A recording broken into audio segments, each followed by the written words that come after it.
আমি আর কোনো কথা শুনতে চাই না আশিক। আমার অ্যাট অ্যানি কস্ট তাকে চাই, যেভাবেই হোক। অনেক হয়েছে চোর পুলিশ খেলা, আর নয়। খুব রাগে ফোনটা কেটে দিল আরিয়ান। তার চোখ দিয়ে মনে হচ্ছিল যেন আগুনের ফুলকি বের হচ্ছে। সে কয়েকবার ঘন ঘন তপ্ত নিঃশ্বাস ফেলল। পরক্ষণেই পকেট থেকে একটা মলিন গামছা বের করে মাথায় পেঁচিয়ে নিল। দামি ঘড়িটা খুলে পকেটে চালান করে দিয়ে সে মনে মনে কিছু একটা ভেবে সামনের দিকে এগিয়ে গেল। ঠিক তখনই একটা মেয়েকে রাস্তার পাশে দাঁড়িয়ে রিক্সা খুঁজতে দেখে আরিয়ান তার ভাঙাচোরা রিক্সাটা নিয়ে সামনে গিয়ে দাঁড়ালো। মামা, কই যাবেন? ধানমন্ডি লেকের পাড়ে যাবেন? হ মামা, যাব। ভাড়া কত নেবেন? ভাড়া দিয়েন আপনার যেটা মনে আসে। পাগল নাকি? ভাড়া কত নেবেন আগে এটা বলেন। এখন বলছেন যা মনে আসে দিতে, পরে ওখানে গিয়ে ঝামেলা করবেন না তো? আমি এসব ঝামেলার মধ্যে নেই মামা। আমি আর পাঁচটা রিক্সাওয়ালার মতো না মামা। আপনার যেটা ভালো লাগে আপনি দিয়েন। আসলে আমি এই শহরে নতুন তো, ঠিক পথঘাট চিনে উঠতে পারি নাই, তাই ভাড়া সম্পর্কে আমার তেমন ধারণা নেই। তুলি আরিয়ানের কথা শুনে আর কোনো তর্কে গেল না। ছেলেটাকে দেখে তার বেশ সহজ সরল মনে হলো। ভাবল গ্রামের কত মানুষই তো ভাগ্য পরিবর্তনে এই ঢাকা শহরে আসে। তুলি মনে মনে একটা দীর্ঘশ্বাস ফেলে মুচকি হেসে রিকশায় উঠে পড়ল। আরিয়ান আর কোনো কথা না বলে বেশ জোরে রিকশাটা চালানো শুরু করলো। পুরো পথ তাদের মধ্যে আর কোনো কথা হলো না। রিকশাটি একটি বিশাল 10 তলা বাড়ির সামনে গিয়ে থামলো। সে বাড়ি থেকে এক সুন্দরী মেয়ে তড়িঘড়ি করে বেরিয়ে এলো। মেয়েটির চোখে মুখে ছিল আতঙ্কের ছাপ। সে এসে তুলির পাশে রিকশায় চেপে বসলো। আরিয়ান রিকশার লুকিং গ্লাস দিয়ে বারবার মেয়েটির দিকে এক অদ্ভুত আর তীক্ষ্ণ নজরে তাকাচ্ছিল। এদিকে তুলি আর সেই মেয়েটি নিজেদের মধ্যে চাপা গলায় কথা বলছিল। এই অহনা, তুই একদম চিন্তা করিস না দোস্ত, কিচ্ছু হবে না। আমরা সবটা হ্যান্ডেল করে নিব। আমি আমার চাচ্চুর সঙ্গে সব শেয়ার করেছি। তিনি বলেছেন তোর সঙ্গে কথা বলবেন। সেই জন্যই তোকে আজ বাড়ির বাইরে ডেকেছেন। কারণ এসব গোপনীয় বিষয় তো আর বাড়িতে আলোচনা করা যায় না, তাই না? কিন্তু আমি তো কিছুই বুঝতে পারছি না রে তুলি। আমার সঙ্গে কার এত শত্রুতা? কে আমার সাথে এমন নোংরা অন্যায়টা করতে পারে? তুই শান্ত হ। একদম নার্ভাস হোস না। কারণ তুই জানিস ওটা তুই ছিলিস না। তাই তোর এত টেনশন করার কিচ্ছু নেই। মেয়ে দুটির কথা শুনতে শুনতে আরিয়ানের চোয়াল শক্ত হয়ে এলো। সে যেন কোনো এক বড় শিকারের খুব কাছাকাছি পৌঁছে গেছে। রিকশার হ্যান্ডেলটা শক্ত করে ধরে সে লক্ষ্যস্থলের দিকে এগোতে লাগলো, যেখানে লুকিয়ে আছে এক অন্ধকার রহস্য। ঠিকঠাক মতো বসুন মামা, রাস্তা একটু খারাপ হতে পারে। আমি সাবধানে চালাচ্ছি। আরিয়ানের কণ্ঠস্বরে এক অদ্ভুত গাম্ভীর্য ছিল, যা সাধারণত রিকশাওয়ালার গলায় মানায় না। রিকশাটি দ্রুতগতিতে ধানমন্ডি লেকের নির্জন এক প্রান্তের দিকে এগিয়ে যাচ্ছিল। পেছনের সিটে বসা অহনা বারবার তার ওড়না ঠিক করছিল আর ভয়ে এদিক ওদিক তাকাচ্ছিল। তার ফর্সা মুখটা অপমানে আর আতঙ্কে ফ্যাকাশে হয়ে গেছে। তলি তার হাত শক্ত করে ধরে ভরসা দিচ্ছিল। আরিয়ান রিকশার লুকিং গ্লাসে অহনা সেই ভীত মুখটা বারবার দেখছিল। তার চোখের মণিতে এক অপার্থিব স্থিরতা, যেন সে কোনো শিকারীকে তার জালে আটকাতে ওত পেতে আছে। কিছুক্ষণ পর রিকশাটি লেকের পাড়ের একটি পুরনো কৃষ্ণচূড়া গাছের নিচে এসে থামল। জায়গাটা বেশ নির্জন, বিকেলের আলো মিলান, চারপাশটা রহস্যময় লাগছে। এই যে মামা, এইখানেই নামিয়ে দেন। কত হয়েছে ভাড়া? যা দেবেন দিন মামা, আপনাদের খুশি আমার খুশি। তুলি পার্স থেকে কিছু টাকা বের করে আরিয়ানের হাতে দিল। আরিয়ান টাকাটা পকেটে রাখলো ঠিকই, কিন্তু সে রিক্সা নিয়ে চলে গেল না। সে চেন ঠিক করার নামে রিক্সা থেকে নেমে নিচু হয়ে বসে তাদের গতিবিধি পর্যবেক্ষণ করতে লাগলো। ঠিক তখনই একটা দামি কালো রঙের গাড়ি থেকে নেমে একজন দীর্ঘদেহী লোক তাদের দিকে এগিয়ে এলেন। লোকটির নাম জামান। তিনি ডিবির একজন সিনিয়র অফিসার এবং তুলির দূর সম্পর্কে চাচা। তার তীক্ষ্ণ চোখজোড়া চারপাশটা একবার পরখ করে নিল। অহনা তাকে দেখা মাত্রই ডুকরে কেঁদে উঠল। জামান চাচ্চু, আমি আর নিতে পারছি না। ওটা তো আমি ছিলাম না, কিন্তু ভিডিওটা হুবহু আমার মতো দেখতে। আমি কার কাছে মুখ দেখাবো? কাল কলেজে সবাই যদি এটা দেখে ফেলে? শান্ত হও মা। আমি জানি ওটা ডিপ ফেক টেকনোলজি ব্যবহার করে বানানো একটা ফেক ভিডিও, কিন্তু বর্তমান সময় সমাজ এসবের গভীরতা বুঝবে না। যে তোমায় ব্ল্যাকমেল করছে সে সাধারণ কোনো অপরাধী নয়, সে খুব ভয়ঙ্কর একটা চক্রের অংশ। সে শুধু টাকা নয়, তোমার বাবার অফিসের ওই গোপন প্রপার্টি পেপারগুলো আর সেই ডিজিটাল লকারের কোডটা চায়। কিন্তু চাচ্চু, ওকে তো বারবার আননোন নাম্বার থেকে মেসেজ দিয়ে হুমকি দেওয়া হচ্ছে। বলা হয়েছে আজ রাতের মধ্যে যদি ও একা ওই নির্দিষ্ট জায়গায় না যায় তবে ভিডিওটা সব সোশ্যাল মিডিয়ায় ভাইরাল করে দিবে। আমরা কি পুলিশ ফোর্স পাঠাতে পারি না? একদম না তুলি, ডিবি থেকে আমি একাই এসেছি কারণ ওরা নজর রাখছে। আমি চাই না কোনো ভুলের জন্যে অহনার ক্ষতি হোক। আমাদের খুব সাবধানে পা ফেলতে হবে। ব্ল্যাকমেলের পরিচয় জানতে হলে অহনাকে এই ঝুঁকিটা নিতেই হবে।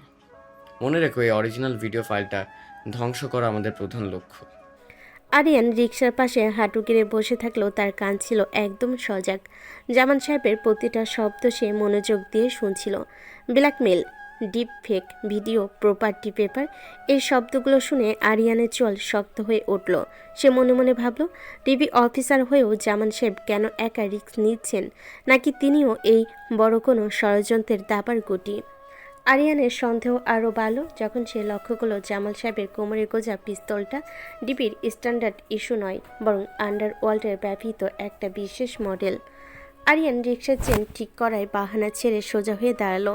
তার তীক্ষ্ণ নজর তখন জামানের প্রতিটি মুভমেন্টের উপর। চাচ্চু, ব্ল্যাকমেলাররা বলেছে আমাকে একা লেকের পেছনে ওই পোড়া বাড়ির কাছে যেতে হবে। আমি একা যেতে পারবো না। আমার যে খুব ভয় করছে, ওরা যদি আমাকে তুলে নিয়ে যায়। ভয় পেও না মা, আমি একটু দূরেই থাকবো। তোমার হাতে যে ব্রেসলেটটা আছে ওটাতে একটা জিপিএস ট্র্যাকার আছে। যে কোনো বিপদ হলে শুধু ওই লাল বাটনটার চাপ দিলে আমি পৌঁছে যাব। আমাদের আজ রাতেই ব্ল্যাকমেইলিংয়ের মূল হোতাকে ধরতে হবে। জামান সাহেবের কথা শেষ হতেই আরিয়ানের ঠোঁটের কোণে একটা বাঁকা কুড়োর হাসি ফুটে উঠল। সে বুঝতে পারল এখানে এক বিশাল আর ভয়ঙ্কর খেলা চলছে। অহনাকে টোপ হিসাবে ব্যবহার করা হচ্ছে এক মরণ ফাঁদে। আরিয়ান খুব ধীর স্থিরভাবে তার রিকশা ঘোরালো, কিন্তু সে চলে যাওয়ার জন্য নয়, বরং দূর থেকে ছায়ার মতো তাদের অনুসরণ করার প্রস্তুতি নিল। আন্ডারওয়ার্ল্ডের মাফিয়া কিং আরিয়ান এখন নিশ্চিত যে এই ব্ল্যাকমেইলিং চক্রের শেকড় অনেক গভীরে এবং এর সাথে তার পুরনো কোনো শত্রু জড়িয়ে আছে। অহনা আর তুলি যখন জামান সাহেবের সাথে লেকের আরও নির্জন ভেতরের দিকে হাঁটতে লাগলো, আরিয়ান পকেট থেকে তার এনক্রিপ্টেড ফোনটা বের করলো। আশিক, জিপিএস সিগন্যাল লক করো। ধানমন্ডি লেকের পোড়া বাড়ির আশেপাশে যতগুলো সিসিটিভি আছে সবগুলো হ্যাক করো। ডিপি অফিসার জামান সম্পর্কে ফুল ডিটেলস আমার 5 মিনিটের মধ্যে চাই। আমার মনে হচ্ছে এখানে পুলিশের আড়ালে অন্য কোনো গডফাদার খেলা চলছে। ব্যাকআপ টিম লেকের চারপাশে ঘিরে ফেলতে বলো, কিন্তু কেউ যেন সিগন্যাল ছাড়া পজিশন থেকে না নড়ে। আজ রাতে আমি দেখব কার এত বড় সাহস যে আমার শহরে মাফিয়া কিংয়ের চোখের সামনে নতুনের মতো জাল বুনছে। আরিয়ান কথা শেষ করে রিকশাটি একটি ঝোপের আড়ালে রেখে নিঃশব্দে অন্ধকারের সাথে মিশে গেল। তার পরনে ময়লা ফতুয়া আর লুঙ্গি যেন এখন রণসজ্জায় পরিণত হয়েছে।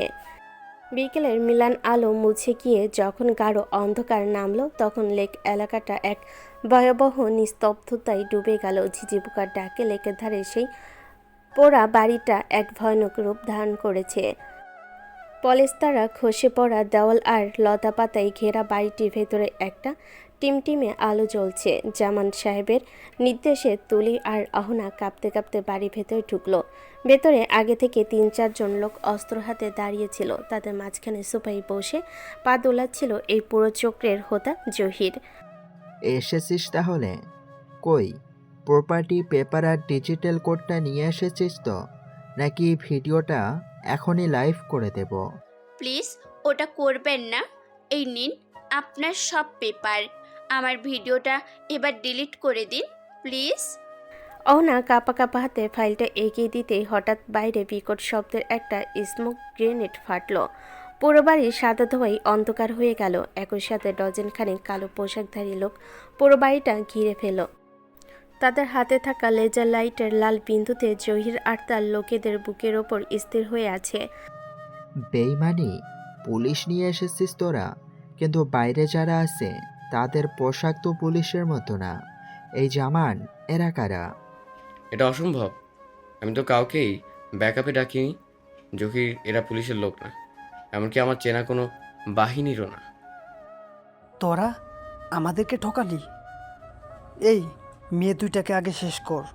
ডিবি অফিসার জামান নিজের প্রাণ বাঁচাতে মুহূর্তের মধ্যে পকেট থেকে রিভলভার বের করে 2 রাউন্ড ফাঁকা গুলি ছুড়লেন, কিন্তু সাহসের অভাবে 2 মেয়েকে সে নরকের মধ্যে ফেলে রেখে পেছনের দরজা দিয়ে দৌড়ে পালিয়ে গেলেন। তুলি আর অহনা তখন মৃত্যু ভয়ে একে অপরকে জড়িয়ে ধরে মেঝেতে বসে পড়ল।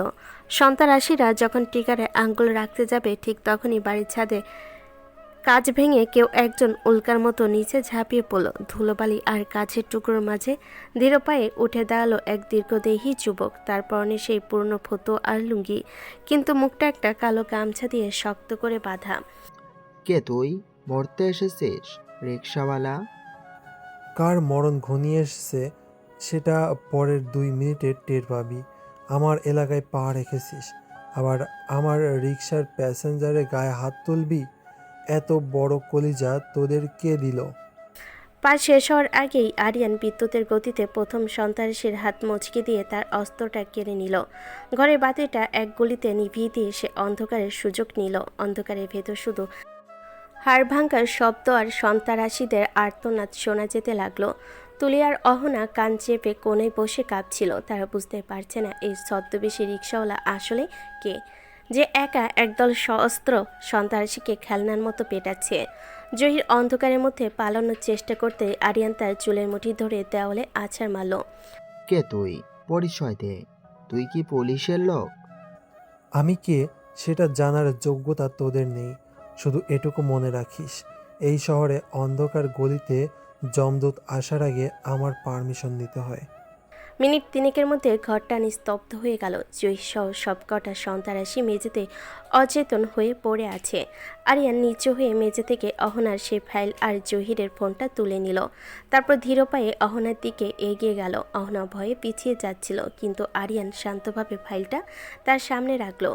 আরিয়ান কোনো কথা না বলে জানালা দিয়ে বাইরে ইশারা করল। বাইরে তখন তার নিজস্ব ব্ল্যাক কমান্ডো বাহিনী পুরো এলাকা কবজা করে ফেলেছে। বাইরে যাও, তোমাদের পৌঁছে দেওয়ার লোক আছে। আর শোনো, ওই ডিবি অফিসারকে আর বিশ্বাস করো না। সে তোমাদের রক্ষা করতে নয়, বরং নিজেকে বাঁচাতে পালিয়ে গেছে। এই ফোনে তোমাদের সব ভিডিও আছে, নিয়ে যাও। অহনার তুলি ঘোর লাগা চোখে সেই রহস্যময় যুবকের দিকে তাকিয়ে রইল। যুবকটি জানালা দিয়ে লাফিয়ে অন্ধকারের সাথে মিশে গেল। তার চলে যাওয়ার ভঙ্গি আর ব্যক্তিত্ব কোনো সাধারণ রিক্সাওয়ালা হতে পারে না। তুলি আর অহনা যখন বাইরে কালো গাড়িগুলোর দিকে এগিয়ে যাচ্ছে, পোড়াবাড়ির সেই বিভীষিকা পেছনে ফেলে তুলি আর অহনা যখন বাইরে বেরিয়ে এলো, তখন তাদের চোখের সামনে যা দেখলো তাতে তারা নিজেদের চিমটি কাটতে বাধ্য হলো। লেকে সেই জনমানবহীন অন্ধকার রাস্তায় এখন সারিবদ্ধভাবে দাঁড়িয়ে আছে 8টি কুচকুচে কালো রঙের দামি SUV গাড়ি। প্রতিটি গাড়ির চারপাশে আধুনিক অস্ত্রে সজ্জিত বডিগার্ডরা নিস্তব্ধ হয়ে দাঁড়িয়ে আছে। তুলি আর অহনা রিক্সাওয়ালা সেই রহস্যময় যুবকটি ইশারা করতে একজন বডিগার্ড এগিয়ে এসে গাড়ির দরজা খুলে ধরল। এসব কি হচ্ছে অহনা? এই লোকগুলো কারা? আর ওই রিক্সাওয়ালা মামা কোথায় গেল? আমি কিছুই বুঝতে পারছি না তুলি, শুধু এইটুকু বুঝতে পারছি যে আমরা খুব বড় কোনো বিপদে পড়েছিলাম, আর তার চেয়েও বড় কোনো রহস্যময় শক্তি আমাদের উদ্ধার করেছে। মেয়ে দুটি গাড়িতে উঠতেই 7-8টি গাড়ির সেই বিশাল কনভয় গর্জে উঠল। সাইরেন ছাড়াই তারা ঝড়ে গতিতে শহরের রাস্তা চিরে অহনার বাড়ির দিকে এগোতে লাগলো। প্রতিটি মোড়ে অন্য গাড়িগুলো আগে থেকে পাহারা ছিল, যেন কেউ এই কনভয়কে বাধা দিতে না পারে। বডিগার্ডদের শীতল আর পেশাদার আচরণ দেখে তুলি আর অহনা গাড়ি পেছনের সিটে কুকড়ে বসে রইল। তাদের মনে হচ্ছিল তারা কোনো সিনেমার দৃশ্যের মধ্যে আছে। কিছুক্ষণ পর কনভয়টি অহনার বাড়ির সামনে এসে থামল। ম্যাম, আপনারা এখন ভিতরে যেতে পারেন। এই এলাকা এখন সম্পূর্ণ নিরাপদ। আমাদের বস আপনাদের সেফটি নিশ্চিত করার নির্দেশ দিয়েছেন। বডিগার্ডের কথা শেষ হতে না হতেই গাড়িগুলো ঠিক যেভাবে এসেছিল সেভাবেই চোখের পলকে মিলিয়ে গেল। অহনা আর তুলি ধীর পায়ে বাড়ির ভেতর ঢুকলো। বাড়ির নিস্তব্ধতা যেন তাদের মনের ভয়কে আরও বাড়িয়ে দিল। তারা সোফায় বসে একে অপরের দিকে তাকিয়ে রইল। হাতে থাকা সেই ফাইল আর ব্ল্যাকমেইলার জহিরের ফোনটা যেন জলজান্ত আগুনের মতো লাগছিল। তুলি, আমার গা এখনো কাঁপছে। ওই যে লোকটা যার মুখে গামছা বাঁধা ছিল, তার চোখ দুটো কি দেখেছিস? কি এক ভয়ানক তেজ ছিল সেই চোখে, এক পলক তাকালেই কলিজাটা শুকিয়ে যায়। আর দেখলি ডিবি অফিসার জামান চাচু আমাদের বিপদে ফেলে কেমন কাপুরুষের মতো পালালো, অথচ যাকে আমরা সাধারণ রিক্সাওয়ালা ভেবেছিলাম সে একা পুরো পরিস্থিতি পাল্টে দিল। কিন্তু একজন রিক্সাওয়ালার কাছে এত দামি গাড়ি আর এত বডিগার্ড কোথা থেকে আসবে? সেটাই তো বড় প্রশ্ন। সে তো রিক্সাওয়ালা নয়, সে অন্য কেউ, যে কিনা পুরো শহরটাকে নিজের হাতের তালুর মতো নিয়ন্ত্রণ করতে পারে। কিন্তু কেন সে আমাদের বাঁচাতে এলো? তার আসল পরিচয় কি? ঘরে ফ্যানের শব্দ ছাড়া আর কোনো শব্দ নেই, কিন্তু মেয়ে দুটির মনের ভেতর হাজারো প্রশ্ন ঝড় বইছে। তারা জানালার পাশে গিয়ে দাঁড়ালো, যদি সে রহস্যময় কাউকে আবার দেখা যায়। কিন্তু বাইরে শুধু রাতের অন্ধকার আর ল্যাম্পপোস্টের ম্লান আলো। তারা জানতো না যে সেই মুহূর্তে বাড়ির উল্টো পাশের অন্ধকারে আড়ালে দাঁড়িয়ে একটা ছায়া তাদের দিকে নজর রাখছিল। আশিক, ওরা সুরক্ষিতভাবে পৌঁছেছে। এখন ওই কাপুরুষ জামান আর জহিরের পেছনে আসল মাস্টার মাইন্ডের কাজ শেষ করতে হবে। রিক্সাটা সরিয়ে ফেলো। মাফিয়া কিং এর আসল রূপ দেখানোর সময় হয়েছে এই শহরে। আরিয়ান তার হাতের গামছাটা ছুঁড়ে ফেলে দিয়ে একটা সিগারেট ধরালো। আগুনের শিখায় তার মুখটা এক মুহূর্তের জন্য স্পষ্ট হয়ে উঠল, যাতে দয়া বা মায়া নয়, বরং ছিল চূড়ান্ত প্রতিশোধের নেশা। অহনা আর তুলি সুস্থভাবে বাড়ি ফিরল। তাদের মনের ভেতর যে আতঙ্কর বীজ বুনে গেছে, সেই রহস্যময় যুবক তা সহজে কাটা নয়। গত রাতে সেই ঘটনার পর থেকে অহনার চোখের পাতা এক হয়নি। ভোরের আলো ফুটতেই সে জানালার পাশে গিয়ে দাঁড়ালো। তার মনের ভেতর এক বিশাল গোলক ধাঁধা। একদিকে নিজের ইজ্জত বাঁচানোর স্বস্তি, অন্যদিকে এক অজানা আতঙ্ক। কে সেই লোক? কেনই বা সে তাকে বাঁচাতে এলো? আর সবচেয়ে বড় প্রশ্ন, সে 8টি কালো গাড়ি আর সহস্র বডিগার্ডরা কার ইশারায় চলে? অহনা ভাবছিল, ডিবি অফিসার জামান সাহেবের মতো ক্ষমতাশালী লোক যেখানে লেজ গুটিয়ে পালালো, সেখানে একজন সাধারণ রিক্সাওয়ালা কিভাবে অত বড় গ্যাংস্টারদের ধুলোয় মিশিয়ে দিল। তুলি, আমি পাগল হয়ে যাব। কাল রাত থেকে আমি প্রতিটা সেকেন্ড ওই মানুষটার কথা ভাবছি। সে কি আসলেই রিক্সাওয়ালা? কিন্তু তার গলার আওয়াজ, তার চলাফেরা সবই তো কোনো রাজার মতো। আবার ভাবছি, যদি সে রিক্সাওয়ালা নাই হয়, তবে কেন সে সারাদিন এই রোদে পুড়ে রিক্সা চালায়? সত্যি বলতে অহনা, আমি নিজেও এক গোলক ধাঁধায় আটকে আছি। আমি আজ সকালে আমাদের পাড়ার মোড়ে সেই ছেলেটাকে আবার রিক্সা নিয়ে বসে থাকতে দেখেছি। একদম সাধারণ, মাথায় গামছা বাঁধা, চোখে মুখে কোনো উত্তেজনা নেই। তাকে দেখে কে বলবে যে সে কাল রাতে 4জন সশস্ত্র সন্ত্রাসীকে একাই পেতনি বানিয়ে ছেড়েছিল? রহস্যটা অনেক বেশি গভীর রে। দিন গড়াতে লাগলো, কিন্তু অহনার মনের অস্থিরতা কমার বদলে আরও জটিল হতে শুরু করলো। সে খেয়াল করলো, সে যখনই বাসা থেকে বের হয়, সেই রহস্যময়ী রিক্সাওয়ালা যুবকটি অর্থাৎ আরিয়ান কোনো না কোনোভাবে তার আশেপাশে থাকে। কখনো সে মোড়ের মাথায় যাত্রী নামিয়ে দিচ্ছে, কখনো আবার রাস্তার ওপারে বসে ডাব খাচ্ছে। আরিয়ান নিজেকে এমনভাবে সাধারণ মানুষের ভিড়ে মিশিয়ে রেখেছে যে কেউ কল্পনা করতে পারবে না সেই এই শহরের আন্ডারওয়ার্ল্ডের মুকুটহীন সম্রাট। আরিয়ান আসলে নীরবে সব কিছু পর্যবেক্ষণ করছিল। সে জানে জহিরকে সে কাল রাতে উচিত শিক্ষা দিল। জহিরের পেছনে থাকা আসল মাথাটা এখনও গর্তে লুকিয়ে আছে। আরিয়ানের লক্ষ্য এখন সেই বড় মাছটিকে টেনে বের করা। সে রিকশার প্যাডেলে পা দিয়ে ঘাম মুছতে মুছতে নিচের কানে লাগানো ক্ষুদ্র হেডসেটে কথা বলছিল। এদিকে আশিক, জামানের ওপর নজর রেখো। ওই কাপুরুষটা এখন নিজেকে বাঁচাতে গিয়ে কার কার পা চাটছে সেটা আমার জানা দরকার। আর শোনো, অহনার বাড়ির চারপাশ আমাদের লোক যেন সবসময় থাকে। ডিবির আড়ালে যারা এই খেলাটা খেলছে তারা আবার হামলা করতে পারে। অহনা একদিন কলেজ থেকে ফেরার পথে সাহস করে আরিয়ানের রিকশার সামনে গিয়ে দাঁড়ালো। তার খুব জানতে ইচ্ছে করছিল এই মানুষটার আসল পরিচয় কি। আরিয়ান তখন একটা গাছের নিচে রিকশা থামিয়ে জিরোচ্ছিল। অহনাকে সামনে থেকে সে একটু ঘাবড়ালো না, বরং খুব স্বাভাবিকভাবে আগের মতোই মেঠো সুরে কথা বলল। কি মামা, আজকেও কি কোথাও যাবেন? ভাড়া কিন্তু আগের মতোই, যা খুশি দেবেন। আপনি কি সত্যি একজন সাধারণ রিক্সাওয়ালা, নাকি এই বেসের আড়ালে অন্য কেউ লুকিয়ে আছে? কাল রাতের ওই লোকটা কি আপনিই ছিলেন? আরে মামা, কাল রাত কাল রাতে তো আমি বাড়িতে গিয়ে ভাত খেয়ে ঘুমিয়ে পড়েছি মামা। আর আমি রিক্সাওয়ালা না হয়ে আর কি হব? এই যে দেখেন আমার হাত প্যাডেল চালাতে কড়া পড়ে গেছে। আমি গরিব মানুষ মামা, রিক্সা চালিয়ে পেট চলে। আপনি হয়তো ভুল কাউকে দেখেছেন। আরিয়ানের এই সচ্ছল উত্তর অহনাকে আরও বেশি ধাঁধায় ফেলে দিল। লোকটার চোখে কোনো ভয় নেই, কোনো অপরাধ বোধ নেই, শুধু আছে এক শান্ত গভীরতা। অথচ অহনা নিশ্চিত যে সেই চওড়া কাঁধ আর সেই স্থির চাহনি কালো রাতের ওই মুখোশধারী ছিল। যত দিন যাচ্ছে আরিয়ানের পরিচয় অহনার কাছে ততই বেশ জটিল হয়ে উঠছে। সে বুঝতে পারছে না সে কার উপর ভরসা করবে। যে জামান সাহেবকে সে ছোটবেলা থেকে চেনে, তিনি তাকে বিপদে ফেলে পালিয়েছে, আর এই অচেনা রিক্সাওয়ালা তাকে নিজের জীবন বাঁচিয়েছে। কয়েকদিন পর অহনা লক্ষ্য করল তার কলেজের সামনে থেকে কিছু অচেনা লোক তাকে অনুসরণ করছে। সে দ্রুত হেঁটে রাস্তার মোড়ে আসতে দেখল সেই পরিচিত রিক্সা নিয়ে আরিয়ান দাঁড়িয়ে আছে। আরিয়ান কোনো কথা না বলে শুধু চোখের ইশারায় তাকে রিক্সায় উঠতে বলল। অহনা রিক্সায় বসা মাত্রই আরিয়ান এমন দ্রুতগতিতে রিক্সা চালানো শুরু করলো যে পেছনে লোকগুলো ভিড়ের মধ্যে হারিয়ে গেল। আপনি কিভাবে বুঝলেন আমি বিপদে পড়েছি? আপনি কি সব সময় আমার উপর নজর রাখেন? আমি শুধু রাস্তায় দেখি মামা, আর রাস্তা কখন বিপদ আসে সেটা আমাদের মতো রিক্সাওয়ালাদের চেয়ে ভালো কেউ বোঝে না।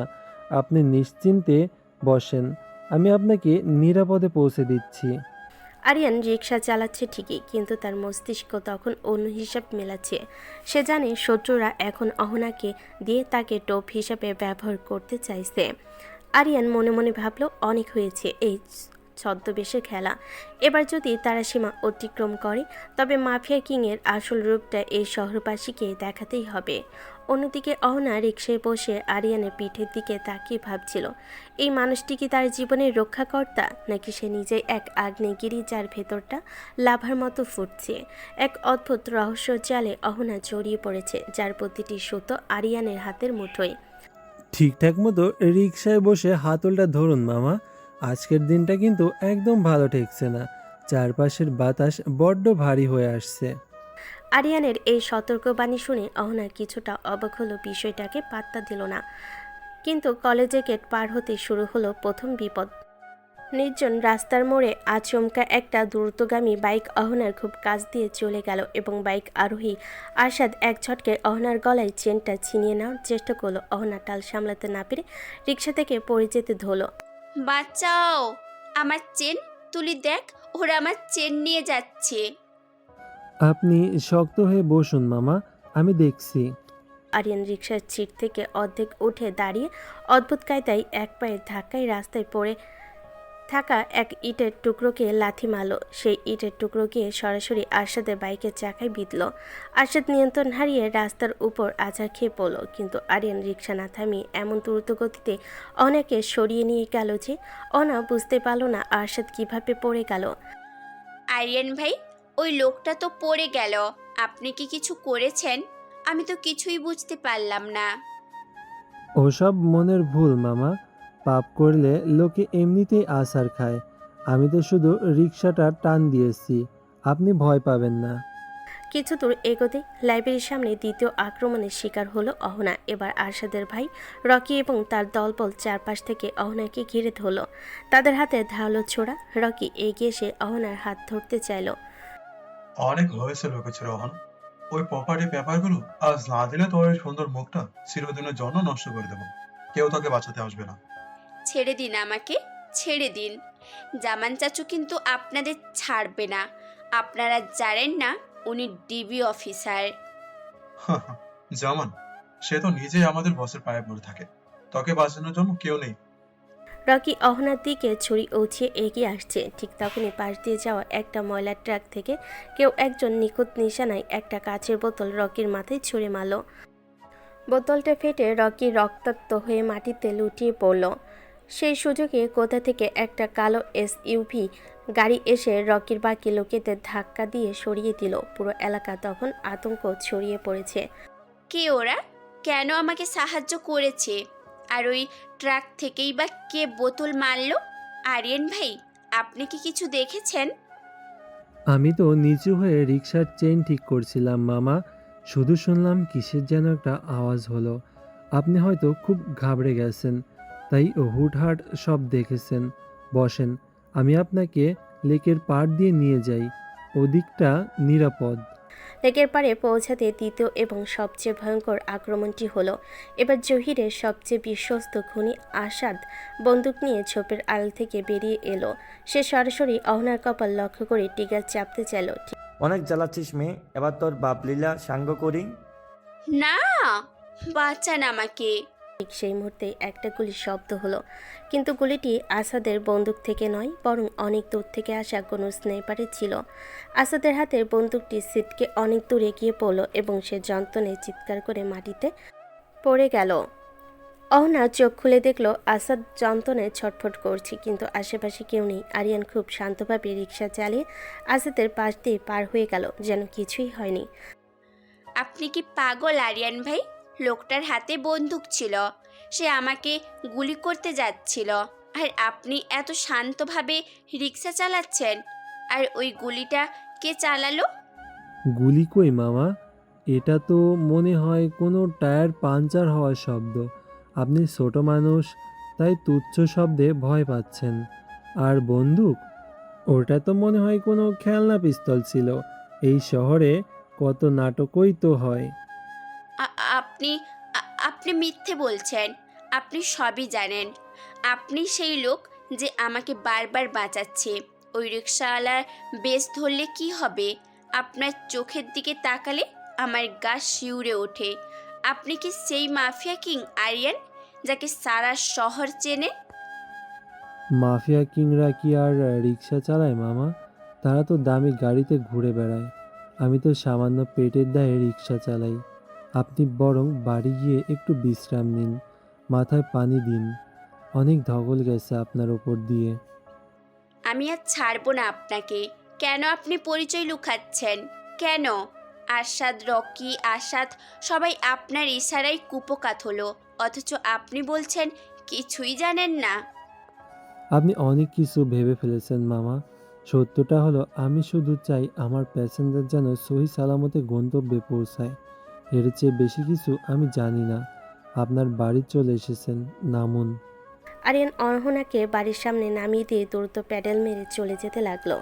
অহনা গেটে দাঁড়িয়ে দেখলো আরিয়ান চলে যাওয়ার সাথে সাথে রাস্তার মোড়ে দাঁড়িয়ে থাকা 4-5 জন সুঠামদেহী লোক নিঃশব্দে আরিয়ানের রিকশার পিছু নিল। তারা কেউ সাধারণ পথচারী নয়, প্রত্যেকের কানে লাগানো ছোট্ট কমিউনিকেশন ডিভাইস। অহনা বুঝতে পারল তাকে ঘিরে এক বিশাল যুদ্ধ চলছে, যার সেনাপতি এই রিকশাওয়ালা আরিয়ান। আমি জানি আপনি কে আরিয়ান। আপনি যতবার আমাকে বাঁচাবেন, আমার সন্দেহ যে ততই গাঢ় হবে। একদিন আপনার এই ছদ্মবেশ আমি ছিঁড়ে ফেলবো। আরিয়ান তখন কিছুটা দূরে গিয়ে রিকশা থামিয়ে পকেট থেকে তার দামি স্মার্টফোনটা বের করলো। তার চোখে এখন আর সেই রিকশাওয়ালা সারল্য নেই, সেখানে জ্বলছে ধ্বংসের আগুন।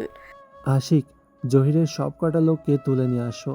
আসাদ আর রকিকে এমন শিক্ষা দাও যেন তারা মাফিয়া কিংয়ের নাম শুনলে নিজের ছায়া দেখেও ভয় পায়। আর জামানকে বলো সে যেন শহর ছাড়ার প্রস্তুতি নেয়, ওর সময় শেষ। আরিয়ান আবার গামছাটা মাথায় জড়িয়ে রিকশা চালাতে শুরু করলো। অন্ধকার রাতের বুক চিরে মাফিয়া কিং এর আসল মিশন এখন শুরু হতে যাচ্ছে। আজ কেন জানি চারপাশটা খুব বেশি নিস্তব্ধ লাগছে অহনা মামা। এই নিস্তব্ধতা কিন্তু মোটেও ভালো লক্ষণ নয়। মনে হচ্ছে কোনো বড় ঝড় আসার আগে শান্তি এটি। আপনি শক্ত করে বসে থাকুন, আজ হয়তো রিকশাটা একটু বেশি জোরে চালাতে হবে। আরিয়ানের কণ্ঠস্বর আজ অন্য দিনের মতো স্বাভাবিক ছিল না, তার চোখে ছিল এক অন্যরকম তীব্রতা। বেশ কিছুদিন ধরে আরিয়ান লক্ষ্য করছিল শহরের অলিগলিতে কিছু অদ্ভুত পরিবর্তন। সে যখন রিকশা নিয়ে বের হয়, তখন নির্দিষ্ট কিছু জায়গায় কিছু মানুষ তাকে ইশারায় কিছু একটা বোঝানোর চেষ্টা করে। আজ সকালে সে রিকশা নিয়ে বের হওয়ার সময় এক পানওয়ালার দোকানের পাশে একটি ছোট্ট আয়নায় টুকরো পড়ে থাকতে দেখেছিল। সে আয়নার প্রতিবিম্বে সে পেছনে একটি গাড়ির ভেতরে থাকা এমন একজনকে দেখে ফেলেছিল যাকে সে কয়েকদিন ধরে খুঁজছে। সে মুহূর্তেই আরিয়ানের ঠোঁটের কোণে ফুটে উঠেছিল এক রহস্যময় ও ক্রূর হাসি। সেই হাসি দেখে অহনা ভিতরে শিউরে উঠেছিল। আরিয়ান ভাই, আপনি ওভাবে হাসলেন কেন?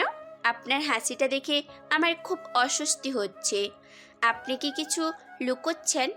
আর রাস্তা ছেড়ে আপনি কেন এই ভাঙা গলি দিয়ে রিক্সা নিচ্ছেন? হাসিটা একটা পুরনো হিসাব মেলানোর আনন্দ মামা। আর এই গলিটা সংক্ষিপ্ত পথ, তাড়াতাড়ি পৌঁছে যাব। আপনি শুধু নিজেকে সামলে রাখুন।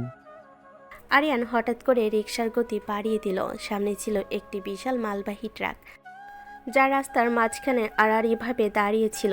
আরিয়ান রিকশা থামানোর কোনো চেষ্টাই করল না। অহনা ভয়ত চোখে তাকিয়ে দেখল রিকশাটি সরাসরি ট্রাকের দিকে ধেয়ে যাচ্ছে। সে চিৎকার করতে চাইল, কিন্তু তার আগেই আরিয়ান রিকশাটা এক ঝটকায় ডান দিকে মোড় নিল। রিকশাটি নিয়ন্ত্রণ হারিয়ে পাশের একটি ইটের স্তূপের উপর আছড়ে খেল।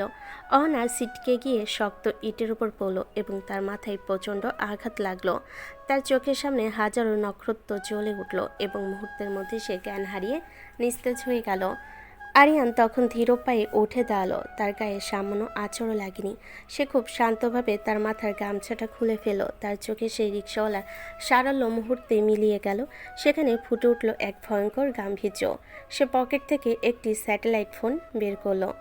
কাজ হয়ে গেছে, ওকে নিয়ে যাও। পুরো এলাকা লকডাউন করে দাও। মাফিয়া কিংয়ের ডেরায় যেন একটা মশাও না ঢুকতে পারে। আর হ্যাঁ, ওই ট্রাক ড্রাইভারকে তুলে নিয়ে আসো। ওর সাথে আমার কিছু জরুরি কথা আছে। অনেকক্ষণ পর অহনার জ্ঞান ফিরল, কিন্তু চোখ খুলে সে এক ভয়াবহ পরিস্থিতির মুখোমুখি হলো। চারপাশে ঘুটঘুটে অন্ধকার, নাকে আসছে পুরনো স্যাঁতসেঁতে দেওয়ালের গন্ধ আর কোনো পচা তেলের কটু গন্ধ। সে নড়চড়া করতে গিয়ে বুঝলো তার হাত এবং পা খুব শক্ত করে একটি কাঠের চেয়ারের সাথে বাঁধা। মুখে কাপড় গোঁজা থাকায় সে শুধু স্পষ্ট গঙ্গানি ছাড়া আর কিছুই করতে পারছিল না। তার মাথায় এখনও প্রচণ্ড যন্ত্রণা হচ্ছে। অহনার মনে এক অদ্ভুত ভয় কাজ করছিল। সে ভাবছিল, আরিয়ান ভাই কোথায়? সে কি ওই দুর্ঘটনায় মারা গেছে, নাকি তাকে কেউ বন্দি করে রেখেছে? ঠিক তখনই সেই বিশাল অন্ধকার হলের এক কোণে প্রচুর শব্দ শোনা গেল। খটখট করে কেউ একজন খুব আয়েশ করে হেঁটে তার দিকে আসছে। শব্দের প্রতিধ্বনি ঘরটাকে আরও বেশি ভয়ঙ্কর করে তুলছে। অন্ধকারে বুক চিরে ছোট্ট একটি লাইটার জ্বলে উঠল। সেই আলোতে আরিয়ানকে দেখা গেল। আরিয়ানের হাতে একটি জ্বলন্ত দামি চুরুট। তার পরনে এখন আর সেই ছেঁড়া ফতুয়া নেই, বরং তার গায়ে একটি কালো রঙের দামি সিল্কের শার্ট। শেষমেশ তাহলে ঘুম ভাঙলো? তোমার এই ঘুমন্ত মুখটা দেখতে কিন্তু বেশ চমৎকার লাগে, কিন্তু দুর্ভাগ্যবশত আজ থেকে তোমার শান্তিতে ঘুমানোর দিন শেষ। আপনি, আরিয়ান ভাই, আপনি এখানে কিভাবে? ওরা কি আপনাকেও ধরে এনেছে? আপনার এই বেশ কেন? আরিয়ান ভাই? না মামা, আরিয়ান ভাই তো ওই রাস্তার ধারের ট্রাকের তলায় চাপা পড়ে মারা গেছে। তোমার সামনে এখন যে দাঁড়িয়ে আছে তাকে এই শহরের চেনে মাফিয়া কিং হিসাবে, যার এক ইশারায় আস্ত একটা দেশ থমকে যেতে পারে। অহনা বিশ্বাস করতে পারছিল না তার কান যা শুনছে। তার চোখের সামনে যাকে সে দেখছে, সে সাধারণ একজন রিকশাওয়ালা ভেবেছিল। সে আসলে এক ভয়ঙ্কর খুনি বা ডন। তার চোখ দিয়ে টপ টপ করে জল পড়তে লাগলো। সে বুঝতে পারল আরিয়ান তাকে ইচ্ছে করে অ্যাক্সিডেন্ট করিয়েছে এবং এখানে নিয়ে এসেছে। আরিয়ান চোট থেকে ধোয়া ছেড়ে অহনার একদম কাছে এসে দাঁড়ালো। আলোর ছটায় তার চোখে সেই খুনের চাহনি স্পষ্ট বোঝা যাচ্ছিল। কাঁদছো কেন? মাত্র তো শুরু।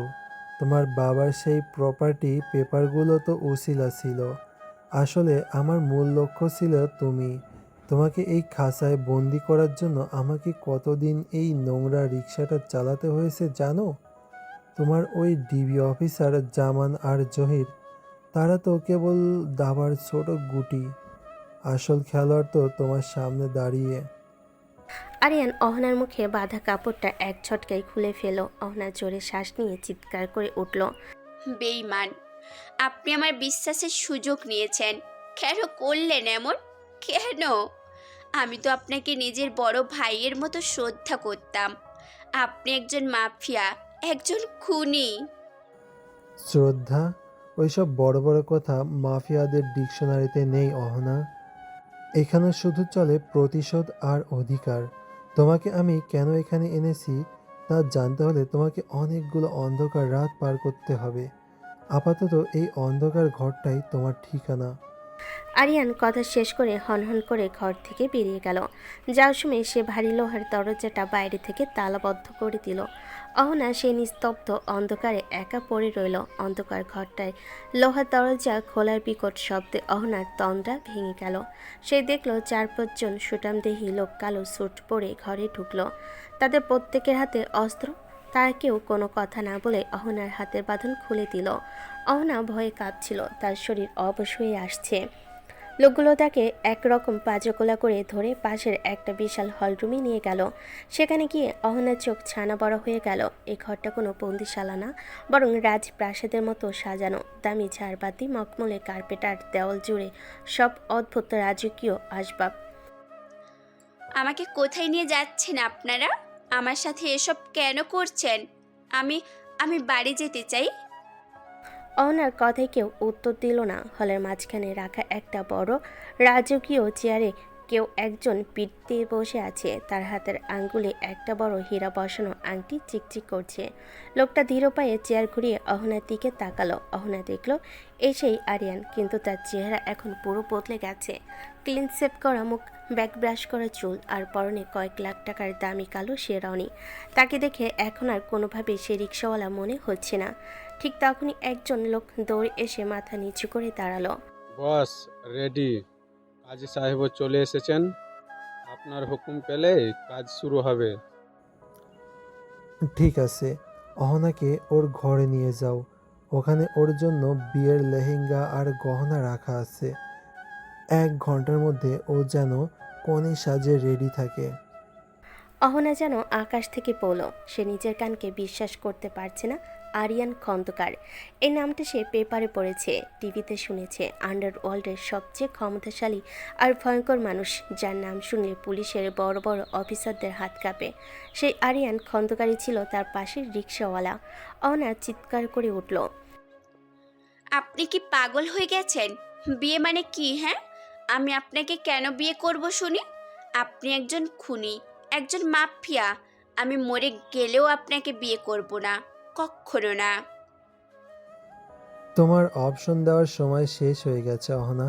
আমি যা চাই তা আমি পাই, সেটা ভালোবেসে হোক বা জোর করে।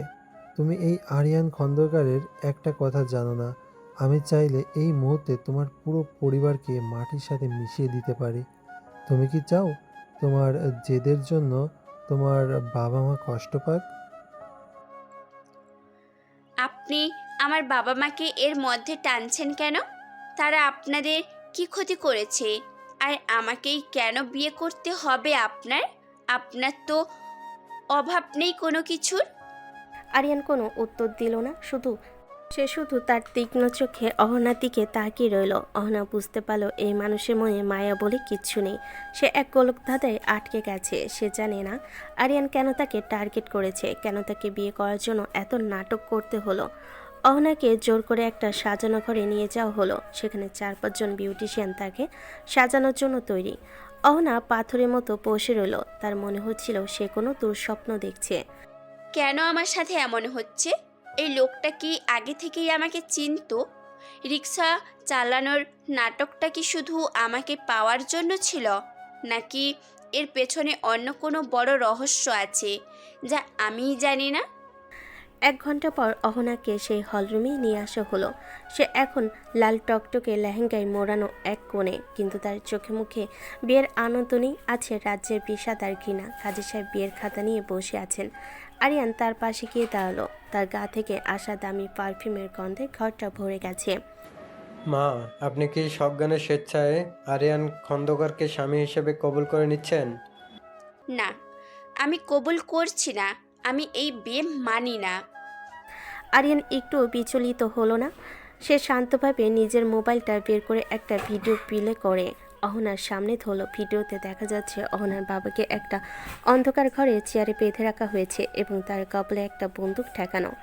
অহনা ভিডিওটা দেখে শিউরে উঠল। তার চিৎকার গলায় ভেতর আটকে গেল। এখন বলো অহনা, কবুল বলবে নাকি তোমার বাবার শেষ বিদায়ের সাক্ষী হবে? আমার ধৈর্য খুব কম। আপনি আপনি একটা শয়তান। আপনি মানুষ না। আমি জানি আমি কি। এখন জলদি বলো। অহনা উপায়হীন হয়ে মাথা নিচু করে চোখের জল মুছল। সে বুঝতে পারল এই দানবের হাত থেকে বাঁচার কোনো পথ নেই। তার সারা শরীর কাঁপছিল। কবুল, কবুল, কবুল। কাজী সাহেব সই সই করে বিয়েটা সম্পূর্ণ করলেন। আরিয়ান একটা বৈশাসিক হাসি দিয়ে অহনার কপালে হাত রাখলো। অহনা ঘৃণা ভরে তার মাথা সরিয়ে নিল। বিয়ে তো হয়ে গেল, কিন্তু অহনা এখনও জানে না এই বিয়ের আসল উদ্দেশ্য কী। আরিয়ান কেন তাকে এত বড় বিপদে ফেলে নিজের করে নিল। আরিয়ানের ডয়ারে থাকা একটা পুরনো ছবি আর কিছু দলিল ইঙ্গিত দিচ্ছে যে এই বিয়ের শেকড় অনেক গভীরে, যা অহনার কল্পনার বাইরে। অভিনন্দন অহনা খন্দকার, আজ থেকে তুমি আমার এই সাম্রাজ্যের রানী। তবে মনে রেখো, রানী হলেও তুমি আমার কয়েদি। কেন তোমাকে বিয়ে করেছি সেটা জানতে হলে তোমাকে আমার এই অন্ধকার জগতের প্রতিটি ধাপে পা রাখতে হবে। খেলা তো এখন মাত্র শুরু হলো। আরিয়ান কথা শেষ করে তার বডিগার্ডদের ইশারা করলো। অহনাকে তার ঘরে নিয়ে যাওয়া হলো। বিয়ের সাজে সজ্জিত অহনা এখন এক বিশাল প্রাসাদে বন্দী, যার মালিক একজন ছদ্মবেশী রিকশাওয়ালা থেকে মাফিয়া কিং হয়ে ওঠা আরিয়ান খন্দকার। পুরো বিষয়টা এক জট পাকানো রহস্যর মতো অহনার সামনে দাঁড়িয়ে আছে। বিয়ের মাত্র কয়েক ঘন্টা পেরিয়েছে। অহনা এখনও লাল লেহেঙ্গা পরে ঘরে কোণে জড়সড় হয়ে বসে কাঁদছে। তার মাথায় শুধু একটাই চিন্তা ঘুরছে, এই মানুষটা কেন তার জীবনটা এভাবে তছনছ করে দিল। কেন তাকে জোর করে এই রাজপ্রাসাদে বন্দি করে রাখা হয়েছে। ঠিক তখন আরিয়ান ঘরে ঢুকলো, কিন্তু তাকে দেখে অহনা চমকে উঠল। আরিয়ানের পরনে আবার সেই পুরনো নীল ফদ্দ আর লুঙ্গি, মাথায় সেই মলিন গামছা বাঁধা। মাফিয়া কিং আরিয়ান খন্দকার এখন আবার সেই ছদ্মবেশী রিকশাওয়ালা। তৈরি হয়ে নাও অহনা, আজ আমাদের তোমার বাপের বাড়ি যেতে হবে। তবে কোনো জামাই আদর নয়, বরং রিক্সাওয়ালার বউ হিসাবে তোমাকে তোমার পরিবারের সামনে দাঁড়াতে হবে। আপনি কি আমায় নিয়ে তামাশা করছেন? কেন আমাকে ছোট করার জন্য উঠে পড়ে লেগেছেন? আমি এই অবস্থায় এই বেশে আমার বাবা মায়ের সামনে যাব না। তারা আমাকে দেখলে সহ্য করতে পারবে না। প্লিজ আরিয়ান ভাই, আর কত নাটক করবেন? আরিয়ান ভাই বলবে না, আমি তো তোমার এখন স্বামী। আর তুমি না গেলে তোমার বাবার জীবনে ঝুঁকি আছে, সেটা তো জানোই। চলো, রিক্সা বাইরে রেডি আছে। আজ আমি নিজে প্যাডেল মেরে তোমাকে তোমার বাড়িতে নিয়ে যাব। পুরো পাড়ার লোক দেখুক শহরের নামী ব্যবসায়ী চৌধুরী সাহেবের মেয়ে কার সাথে পালিয়েছে। অহনা উপায়হীন হয়ে চোখের জল মুছতে মুছতে একটা সাধারণ সুতির শাড়ি পরে আরিয়ানের রিকশায় উঠল। তার বুকটা ফেটে যাচ্ছে অপমানে। যে বাড়ি সে আদরের রাজকন্যা, সেখানে সে যাচ্ছে এক অতি সাধারণ রিকশাওয়ালার বউ সেজে। আরিয়ান খুব স্বাভাবিক ভঙ্গিতে রিকশা চালিয়ে অহনার বাড়ির গেটের সামনে গিয়ে থামল। দুপুরবেলা নিস্তব্ধ পাড়ায় রিকশার টুংটাং শব্দে জানালা দিয়ে অনেক মানুষ উকি দিল। শুরু হয়ে গেল ফিসফাস। এই তো সেই মেয়ে যে রিকশাওয়ালার সাথে নিয়মিত ঘুরতো, আজ তো দেখি সাথে করে নিয়ে চলে এসেছে। দোহাই আপনার, গেটের বাইরে অত্যন্ত আপনার আসল পরিচয়টা দিন। মা বাবা হার্ট অ্যাটাক করবেন আমাকে এই অবস্থায় দেখলে। আমার পরিচয় আমি সময় মতো দেব। আপাতত আমি তোমার সাধারণ রিক্সাওয়ালার স্বামী। চলো ভেতরে।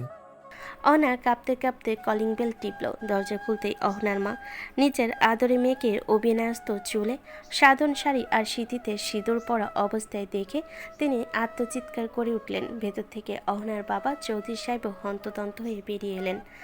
অহনার পাশে ময়লা পোশাকে দাঁড়িয়ে থাকা আরিয়ানকে দেখে তাদের মাথায় যেন আকাশ ভেঙে পড়ল। এসব কি দেখছি আমি? অহনা, তুই শেষ পর্যন্ত এই কাজ করলি? এই নগণ্য একটা রিক্সাওয়ালাকে তুই বিয়ে করেছিস? এই নিজ বংশের ছেলের জন্যই কি তুই আমাদের মান সম্মান সব বিসর্জন দিলি? সি সি অহনা, আমরা সমাজে মুখ দেখাবো কিভাবে? পাড়ার লোক তো আগেই বলতো তোকে নাকি এই রিক্সাওয়ালার সাথে প্রায় দেখা যায়। আমরা বিশ্বাস করিনি, ভেবেছি রিক্সা নিয়ে হয়তো যাতায়াত করিস, কিন্তু তুই আমাদের কলিজায় এভাবে বিষ ঢেলে দিবি? একটা রাস্তার ছেলেকে তুই স্বামী বানিয়ে ঘরে নিয়ে আসলি? অহনা কোনো কথা বলতে পারছে না, তার চোখের পানি অবিরাম ঝরছে। সে আরিয়ানের দিকে বারবার করুণ দৃষ্টিতে তাকাচ্ছিল, যেন আরিয়ান মুখ খোলে। কিন্তু আরিয়ান তখন খুব শান্তভাবে মাথা নিচু করে অপরাধীর মতো দাঁড়িয়ে আছে। মা, বাবা, আমাকে ক্ষমা করবেন। আমি গরিব হতে পারি, কিন্তু অহনাকে অনেক ভালোবাসি। আমরা বিয়ে করে ফেলেছি। এখন আপনারা দয়া করে আমাদের একটু মাথা গোঁজার জায়গা দিন। খবরদার, মুখ সামলে কথা বল। তোর মতো একটা নোংরা রাস্তার ছেলের মুখে বাবা ডাক শোনার আগেই আমার মরে যাওয়া ভালো ছিল। না, তুই কি জানিস এই ছেলেটাকে? এ তো অন্যের দয়াই চলে। তুই তো আমাদের বংশের মুখে চুনকালি মেখে দিয়েছিস। সবাই ঠিকই বলেছিল, তুই এই রিক্সাওয়ালার প্রেমে হাবুডুবু খাচ্ছিলি বলেই সারাদিন ওর রিক্সায় চড়তিস। তোর রুচি এত নিচু অহনা? একটা মানুষ যার কালকের খাবারের নিশ্চয়তা নেই তাকে তুই জীবনসঙ্গী করলি? তুই আমাদের মরা মুখ দেখবি অহনা? এই রিক্সাওয়ালার সাথে ঘর করার চেয়ে তোর বিষ খাওয়া ভালো ছিল। অহনা তার বাবা মায়ের কটু কথা শুনে পাথর হয়ে গেল। সে তো জানে না আরিয়ান কেন এই ভয়ঙ্কর নাটকটা করছে, কেন সে নিজেকে এত নিচু করে উপস্থাপন করছে। আরিয়ান হঠাৎ অহনার বাবার দিকে তাকিয়ে একটা রহস্যময় হাসি দিল, যা অহনা ছাড়া আর কেউ লক্ষ্য করলো না। আরিয়ানের সেই হাসিতে ছিল এক চরম প্রতিশোধের তৃপ্তি। চৌধুরী সাহেব, গরিব বলে কি আমাদের সম্মান নেই? আপনার মেয়ে যখন একা রাস্তায় বিপদে পড়েছিল, তখন তো আপনার কোনো মান সম্মান বা আপনার পুলিশ বন্ধুরা তাকে বাঁচাতে আসেনি। আমিই তাকে বুক দিয়ে আগলে রেখেছি। তুই আমাকে জ্ঞান দিচ্ছিস? তোর কত বড় সাহস! না, তুই যদি এই মুহূর্তে এই রিক্সাওয়ালার হাত ছেড়ে বাড়িতে না ঢুকিস, তবে এই বাড়ির দরজা তোর জন্য চিরতরে বন্ধ। আর তুই, এই ছেলে, তুই কি চাস? আমি এখনই পুলিশে ফোন করে তোকে চুরির অপবাদে জেলে পাঠাই? আরিয়ান তখন অহনার হাত শক্ত করে ধরল। অহনা অনুভব করলো আরিয়ানের আঙ্গুলের চাপটা অনেক বেশি দৃঢ়, এবং তার হাতের দামি ঘড়িটা যা সে ফতুয়ার হাতের নিচে লুকিয়ে রেখেছিল অহনার হাতে ঘষা খাচ্ছে। আরিয়ান অহনাকে নিয়ে গেটের দিকে ফিরতে শুরু করলো। যাওয়ার সময় সে অহনার বাবার কানের কাছে এগিয়ে গিয়ে খুব ফিসফিস করে এমন কিছু বলল যা অহনার মা শুনতে পেলেন না। আজ আমাকে রিকশাওয়ালা বলে তাড়িয়ে দিচ্ছেন তো চৌধুরী সাহেব? মনে আছে 20 বছর আগে সেই ঘটনা? আজ আপনি যাকে নগণ্য বলছেন, সেই আরিয়ান খন্দকারের নাম শুনলে পুরো আন্ডারওয়ার্ল্ড কাঁপে। খুব শীঘ্রই আপনি বুঝবেন আপনি কার সাথে পাঙ্গা নিয়েছেন। অহনার বাবা আরিয়ানের কথা শুনে থমকে গেলেন। তার চোখ যেন কটর থেকে বেরিয়ে আসতে চাইছে। তার মুখ ফ্যাকাশে হয়ে গেল। তিনি কি ঠিক শুনছেন? আরিয়ান খন্দকার, আন্ডারওয়ার্ল্ডে সেই ত্রাস। কিন্তু মুখ ফুটে কিছু বলার শক্তি তিনি হারিয়ে ফেলেছেন। আরিয়ান ততক্ষণে অহনাকে নিয়ে রিকশায় উঠে বসেছে। অহনা কাঁদতে কাঁদতে নিজের চিরচেনা বাড়ির দিকে তাকাচ্ছিল। তার বাবা মা তখনও তাকে দূর থেকে গালিগালাজ করছেন। পাড়ার মানুষের টিটকারি আর অবজ্ঞার মাঝে অহনা আজ পুরোপুরি ছোট হয়ে গেল। কিন্তু সে বুঝতে পারল না আরিয়ান কেন তার পরিবারকে এভাবে জনসমক্ষে অপমানিত করলো, এবং কেন সে রিক্সাওয়ালার ছদ্মবেশে এই নাটকটা করলো। চৌধুরীর বাড়ি থেকে অপমান আর লাঞ্ছনা সয়ে অহনা যখন আরিয়ানের সে বিশাল প্রাসাদে ফিরল, তখন রাত গভীর। আরিয়ান নিজের রিক্সাওয়ালার পোশাক ছেড়ে আবার সেই দামি সিল্কের নাইট স্যুট পরে নিজের বিশাল বেডরুমে বসে আছে। ঘরটা বাসর রাতের মতো সাজানো, চারিদিকে বেলি ফুলের কড়া গন্ধ, কিন্তু এই সুগন্ধ অহনার কাছে বিষের মতো লাগছে। সে দরজার কাছে স্থবির হয়ে দাঁড়িয়ে রইল। আরিয়ান চুরুটের ধোয়া ছেড়ে খুব শান্তভাবে অহনার দিকে তাকালো। দরজায় দাঁড়িয়ে থাকবে কতক্ষণ? ভেতরে এসে দরজাটা আটকে দাও। আজকে আমাদের বাসর রাত, ভুলে গেছো? বাসর রাত? আপনি নিজেকে কি মনে করেন আরিয়ান খন্দকার? জোর করে বিয়ে করে আবার বাবা মায়ের সামনে আমাকে ছোট করে এখন আবার বাসর রাতের স্বপ্ন দেখছেন? আপনার মতো নীচ মানুষের সাথে এক ঘরে থাকা তো দূরের কথা, আপনার ছায়াও আমি মারাতে চাই না। অহনার চিৎকার শুনেও আরিয়ান একটু বিচলিত হলো না। সে ধীরে ধীরে উঠে দাঁড়িয়ে অহনার দিকে এগিয়ে এলো। আরিয়ানের লম্বা ছায়াটা যখন অহনার উপর পড়ল, অহনা ভয়ে সিটিয়ে গেল। আরিয়ানের কণ্ঠস্বর এখন অনেক বেশি শীতল আর ভারী। গলার স্বরটা একটু নিচু করো অহনা। বাইরে আমার বডিগার্ডরা দাঁড়িয়ে আছে। তারা যেন জানতে না পারে এই যে প্রাসাদের রানী তার রাজার ওপর কতটা চটে আছে। আর শোনো, তুমি যাকে বাবা বলে শ্রদ্ধা করো, সেই চৌধুরী সাহেব আসলে চেহারাটা যদি জানতে, তবে আজ আমার পায়ে পড়ে ক্ষমা চাইতে। আরিয়ান অহনার খুব কাছে এসে দাঁড়ালো। অহনা ঘৃণা ভরে কয়েক পা পিছিয়ে গেল, কিন্তু আরিয়ান এক ঝটকায় অহনার হাত ধরে তাকে দেওয়ালের সাথে চেপে ধরল। ঘরের নিস্তব্ধতায় শুধু তাদের দুজনে দ্রুত নিঃশ্বাসের শব্দ শোনা যাচ্ছিল। অহনা তার সর্বশক্তি দিয়ে আরিয়ানকে ধাক্কা দেওয়ার চেষ্টা করলো, কিন্তু আরিয়ানের সুঠাম লোহার মতো শক্ত দেহের সামনে সে কিছুই না। আমাকে ছাড়ুন, আপনি একজন খুনি, একজন মাফিয়া। আমার বাবা কি করেছে না করেছে সেটা পরের কথা, কিন্তু আপনি যা করেছেন তা অমার্জনীয়। আপনি রিক্সাওয়ালা সেজে আমার বিশ্বাস নিয়ে খেলেছেন। কেন করলেন এমন? কেন? কি দোষ ছিল আমার? দোষ তোমার নয় অহনা, দোষ তোমার ওই বাবার, যে আজ তোমাকে রিক্সাওয়ালার বউ বলে গালি দিয়ে বাড়ি থেকে বের করে দিল। সেই লোকটাই 20 বছর আগে আমার বাবাকে মিথ্যা চুরির অপবাদে জেল খাটিয়ে মেরে ফেলেছে।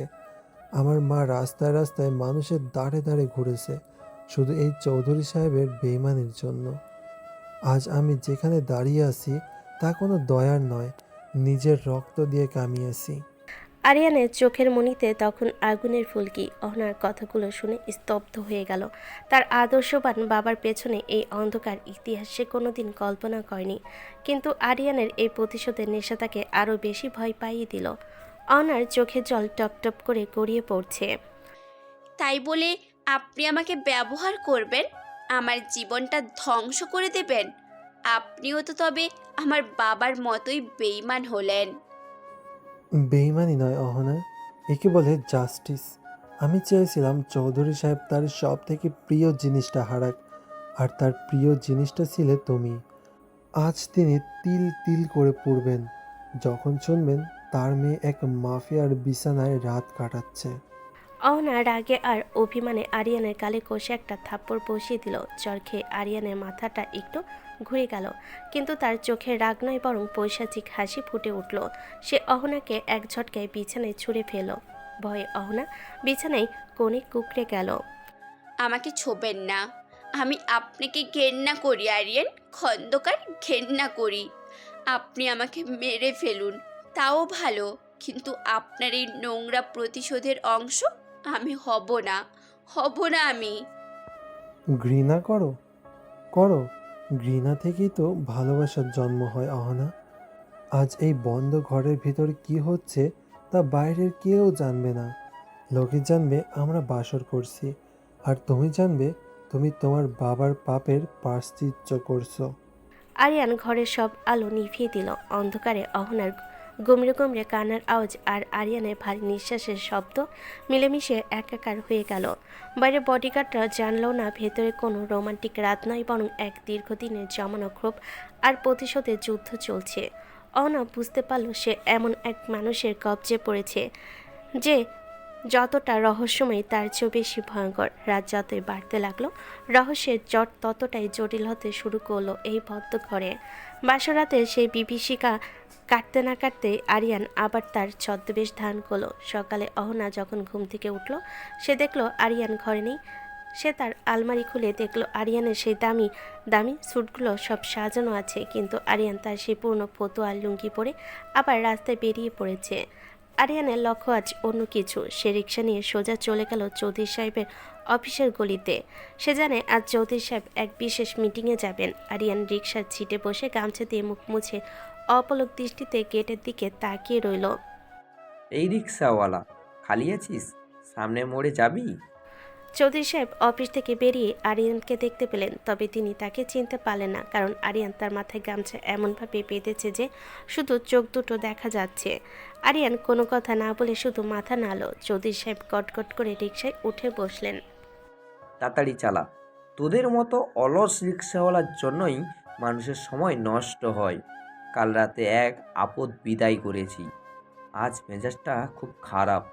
ঠিকমতো চালাতে না পারলে ভাড়া 1 পয়সাও পাবি না। আরিয়ান নীরবে প্যাডেল চালানো শুরু করলো। চৌধুরী সাহেব তাকে অনবরত কটু কথা শুনিয়ে যাচ্ছিলেন। তিনি ভাবছিলেন এই রিক্সাওয়ালা বোধহয় বোবা। রাস্তায় জ্যাম লাগতেই তিনি আবার ক্ষেপে উঠলেন।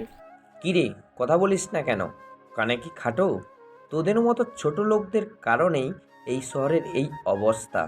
কাল এক রিক্সাওয়ালা আমার মেয়ের জীবনটা ধ্বংস করে দিল, আর আজ তুই আমার সময় নষ্ট করছিস। তোদের মতো জঞ্জালদের তো জেলের ভাত খাওয়ানো উচিত। আরিয়ান স্টিয়ারিংটা শক্ত করে ধরে রাখলো। তার রক্ত টকবক করে ফুটছে, কিন্তু সে নিজেকে নিয়ন্ত্রণ করলো। সে মনে মনে হাসছিল এই ভেবে যে যার উপর চৌধুরী সাহেব দাপট দেখাচ্ছে, তার এক ইশারায় চৌধুরী সাহেবের পুরো বিজনেস সাম্রাজ্য ধুলোয় মিশে যেতে পারে। আরিয়ান খুব শান্তভাবে রিকশা চালিয়ে তাকে একটা নির্জন ক্যাবের সামনে নামিয়ে দিল। এই নে 10 টাকা, এর বেশি তোর প্রাপ্য না। আর কখনো যদি আমার সামনে রিক্সা নিয়ে আসিস তবে তোর রিক্সা আমি ভেঙে ফেলবো। দূরে গিয়ে মর, যা দূর হ। চৌধুরী সাহেব আরিয়ানের দিকে ঘৃণা ভরা চোখে কয়েকটা নোট ছুঁড়ে ফেলে ক্যাবের ভিতর চলে গেলেন। আরিয়ান টাকাগুলো কুড়িয়ে পকেটে রাখলো না, বরং রাস্তার পাশে এক ভিক্ষুককে দিয়ে দিল। এরপর সে রিকশাটা একটু দূরে আড়ালে রেখে ক্যাফের জানালার দিকে নজর রাখলো। কিছু সময় পর সে দেখল রহস্যময়ী লোক কালো কোট পরে ক্যাফেতে ঢুকলো এবং চৌধুরী সাহেবের মুখোমুখি বসলো। লোকটার হাতে একটি কালো ব্রিফকেস। আশিক, লক্ষ্য করো চৌধুরী সাহেবের সাথে ওই লোকটা কে? লোকটাকে তো দেখে পেশাদার অপরাধী মনে হচ্ছে। ক্যামেরা জুম করো। আরিয়ান তার পকেটে থাকা ব্লুটুথ ডিভাইসের নিচু স্বরে নির্দেশ দিচ্ছিল। সে দেখল চৌধুরী সাহেব খুব সাবধানে এদিক ওদিক তাকিয়ে সে লোকটির হাত থেকে কিছু একটা নিলেন। লোকটির চেহারায় ছিল এক ক্রূর হাসি। তারা কোনো এক গোপন চুক্তি করছিল, যা সাধারণ ব্যবসার অংশ হতে পারে না। আরিয়ান বুঝতে পারল চৌধুরী সাহেব যতটা সাদা মনের মানুষ হিসাবে পরিচিত, তার পেছনের অন্ধকার জগৎটা ততই বেশি গভীর। কাজটা যেন নিখুঁত হয়, পুলিশ যেন কোনোভাবেই টের না পায়। আর শোনো, ওই মাফিয়া কিং আরিয়ান খণ্ডকারের উপর নজর রাখো, সে যেন আমার কোনো ক্ষতি করতে না পারে। ক্যাপের ভিতর থেকে চৌধুরী সাহেবের এই কথাগুলো আরিয়ানের কানে আসতে সে চমকে উঠল। তার মানে চৌধুরী সাহেব জানেন আরিয়ান খন্দকারকে, কিন্তু তিনি কি জানেন যে তার সামনে থাকা রিকশাওয়ালাটাই সে আরিয়ান? চৌধুরী সাহেব ক্যাফে থেকে বেরিয়ে একটি কালো গাড়িতে উঠলেন। আরিয়ান আর দেরি না করে রিকশা নিয়ে তার গাড়ির পিছু নিল। আজ দেখতে চাই চৌধুরী সাহেব এই অসময়ে কোথায় যাচ্ছেন। গাড়িটি শহরের এক কোণে একটি পরিত্যক্ত গুদামের সামনে গিয়ে থামল। আরিয়ান রিকশাটা দূরে রেখে ছায়ার মতো চৌধুরী সাহেবের পেছনে এগোতে লাগলো। গুদামের ভেতরে তখন আরও কয়েকজন সহস্র লোক দাঁড়িয়ে আছে। চৌধুরী সাহেব সেখানে গিয়ে রহস্যময় এক ব্যক্তির সাথে হাত মেলালেন। আরিয়ান আড়াল থেকে সব দেখছিল এবং তার ফোনের ক্যামেরায় সব রেকর্ড করছিল। সে ভাবতে পারেনি অহনার বাবা এমন কোনো ভয়ঙ্কর চোরাচালান চক্রের সাথে জড়িত থাকতে পারেন। বাহ চৌধুরী সাহেব, আপনি তো দেখি আমার চেয়েও বড় খেলোয়াড়। অহনাকে আপনি রিক্সাওয়ালার বউ হওয়ার জন্য ছোট করেছেন, কিন্তু আপনি নিজেই যে একদল খুনি আর স্মাগলারদের সর্দার, সেটা কি অহনা জানে? আজ রাতে আপনার এই মুখোশ আমি অহনার সামনে টেনে ছিঁড়ব। আরিয়ান নিঃশব্দে গোদাম থেকে বেরিয়ে এলো। তার চোখের মণিতে এখন প্রতিশোধের চেয়েও বড় এক জয়ের আনন্দ। সে রিক্সায় উঠে প্যাডেল মারতে মারতে ভাবতে লাগলো, অহনা যখন জানবে তার আদর্শবান বাবা একজন আসলে বড় অপরাধী, তখন সে কার পক্ষ নেবে? রিক্সাওয়ালা বেঁচে থাকা মাফিয়া কিং আরিয়ানের নাকি তার অপরাধী বাবার?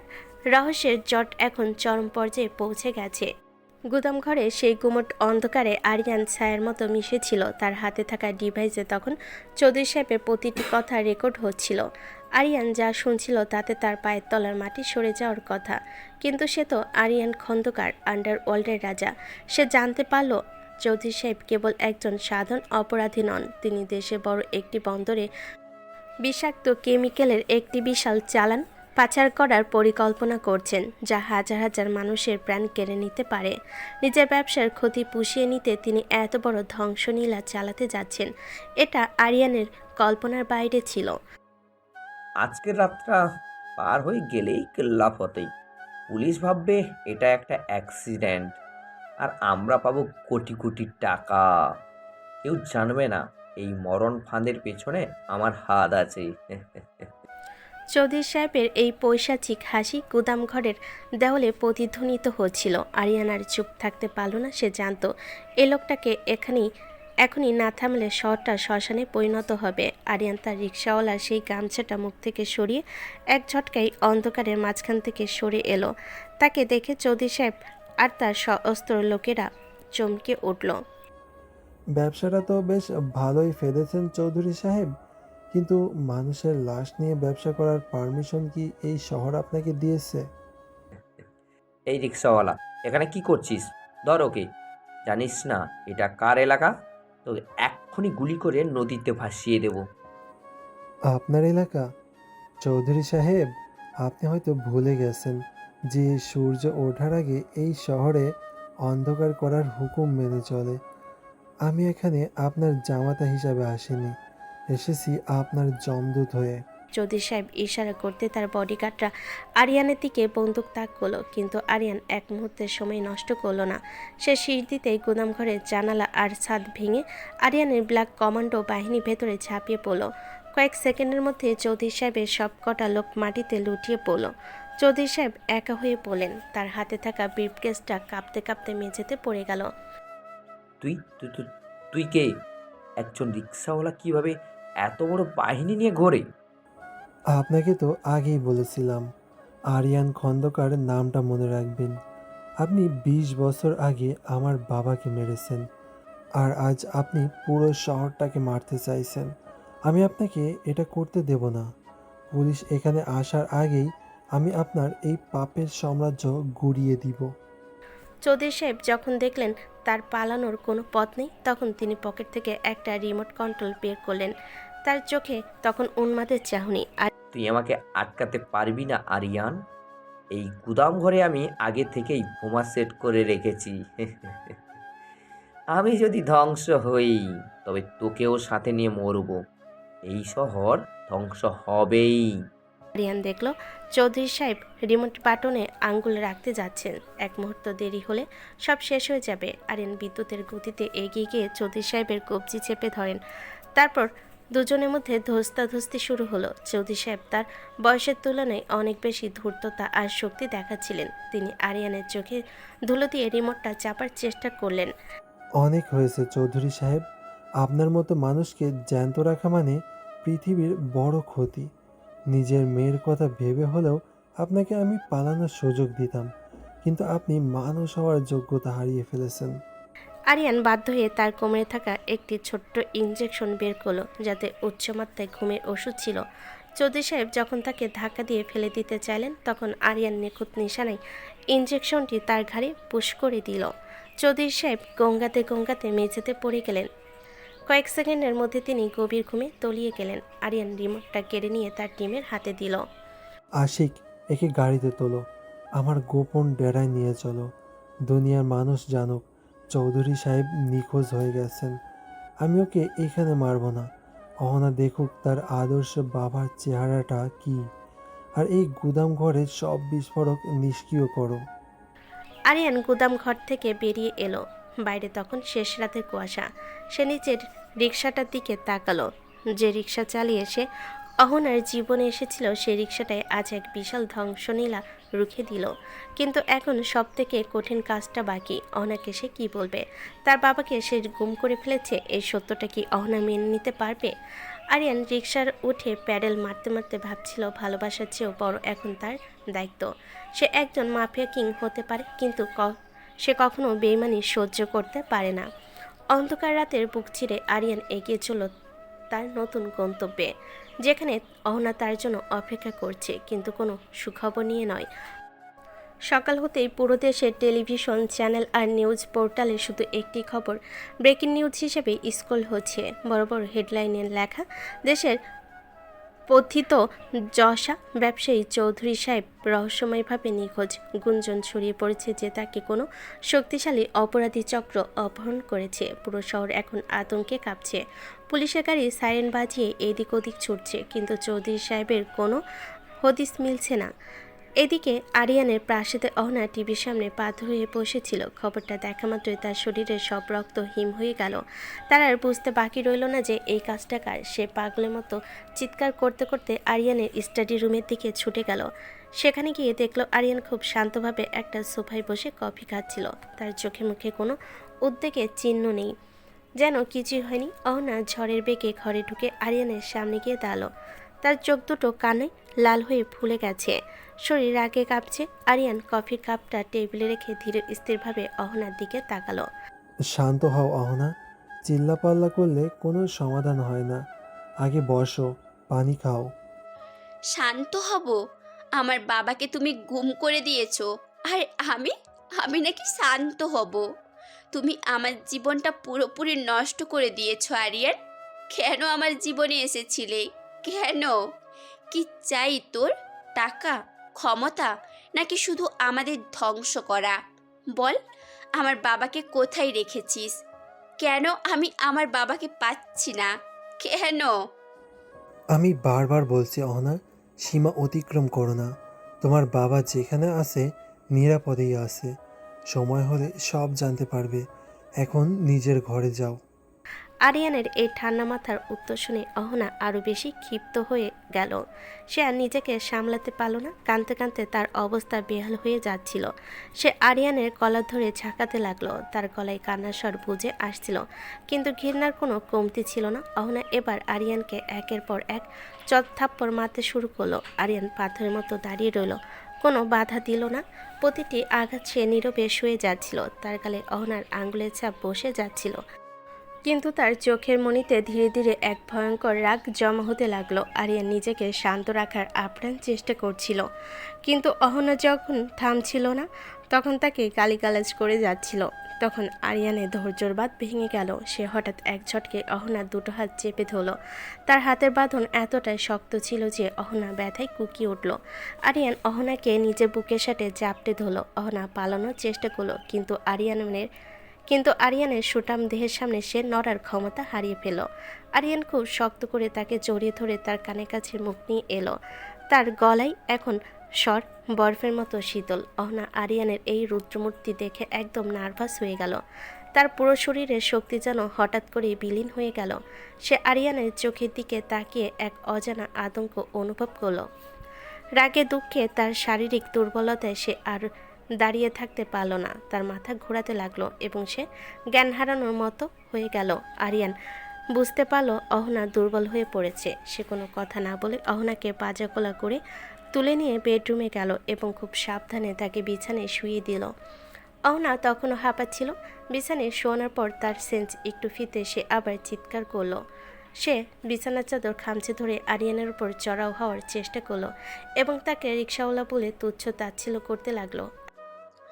আমাকে ছোবে না, তুমি দূরে থাকো আমার থেকে। তুমি আমার বাবাকে ফিরিয়ে দাও, না হলে আমাকে মেরে ফেলো। আমি তোমার এই প্রাসাদে এক মুহূর্ত থাকতে চাই না। তুমি একটা বেঈমান রিক্সাওয়ালা। চুপ, একদম চুপ। আর একটা কথা বললে আমি ভুলে যাব যে তুমি আমার স্ত্রী। তোমার বাবার পাপের বোঝা আমি তোমার উপর চাপাতে চাইনি, কিন্তু তুমি আমাকে বাধ্য করছো। তুমি কি চাও আমি তোমাকে এখন সেই সব সত্যি দেখাই যা সহ্য করার ক্ষমতা তোমার নেই? রিক্সাওয়ালা বলে গালি দিচ্ছ তো? এই রিক্সাওয়ালার দয়াতেই তোমার বাবা এখনও বেঁচে আছে। মুখ বন্ধ করো, নাহলে আমি নিজেই হয়তো তোমার চিৎকার বন্ধ করে দেব। আরিয়ানের এই ভয়ানক ধমক শুনে অহনা একদম স্তব্ধ হয়ে গেল। তার গলার আওয়াজ আর বের হলো না। সে শুধু বড় বড় চোখ করে আরিয়ানের দিকে তাকিয়ে রইল।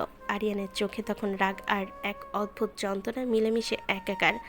ঘরটা এখন শ্বাসরুদ্ধকর নিস্তব্ধতায় ডুবে গেল। অহনা বুঝতে পারল সে এক সিংহের গুহায় ঢুকে পড়েছে, যেখানে চিৎকার করলে শুধু প্রতিধ্বনি ফিরে আসে, মুক্তি নয়।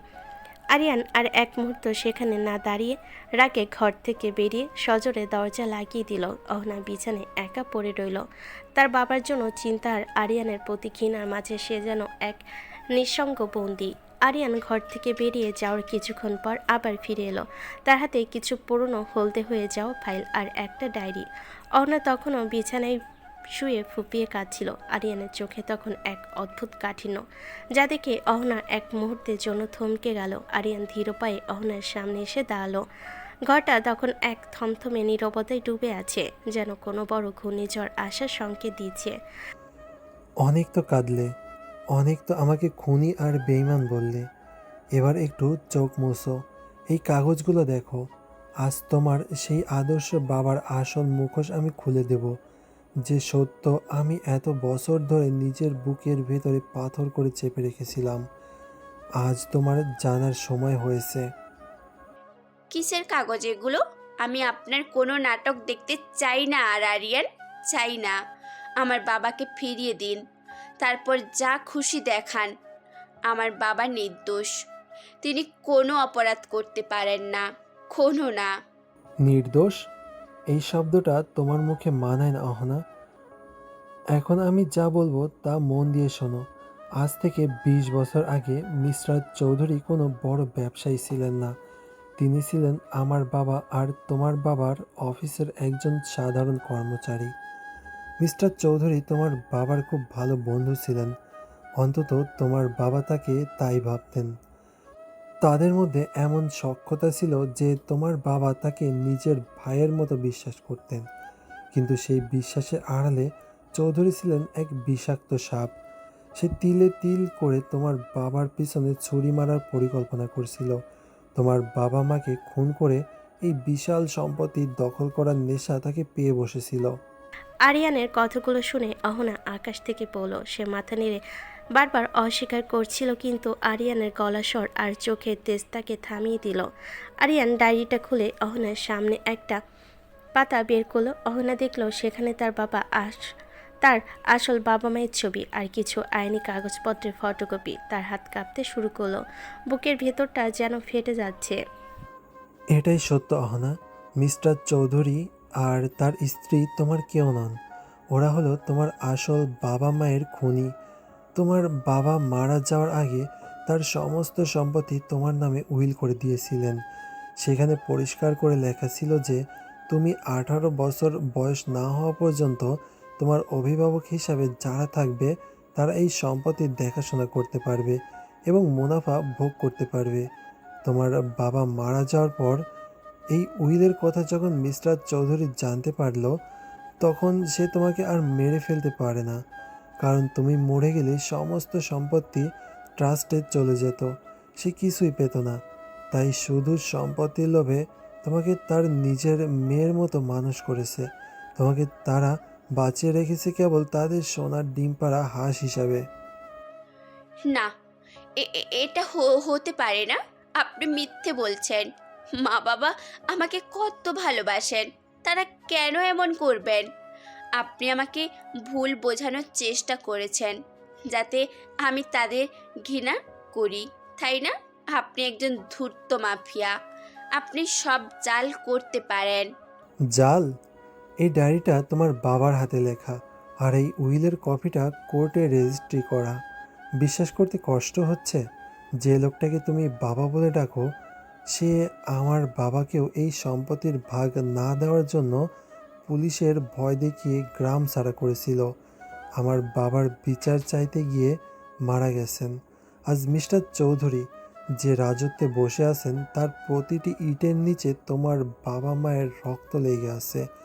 তুমি যাকে বাবা মনে করে শ্রদ্ধা করছো, সে আসলে একটা ঠান্ডা মাথার খুনি। সে তোমাকে ভালোবাসেনি অহনা, সে ভালোবেসেছে তোমার নামে থাকা কয়েক হাজার কোটি টাকার প্রপার্টিকে।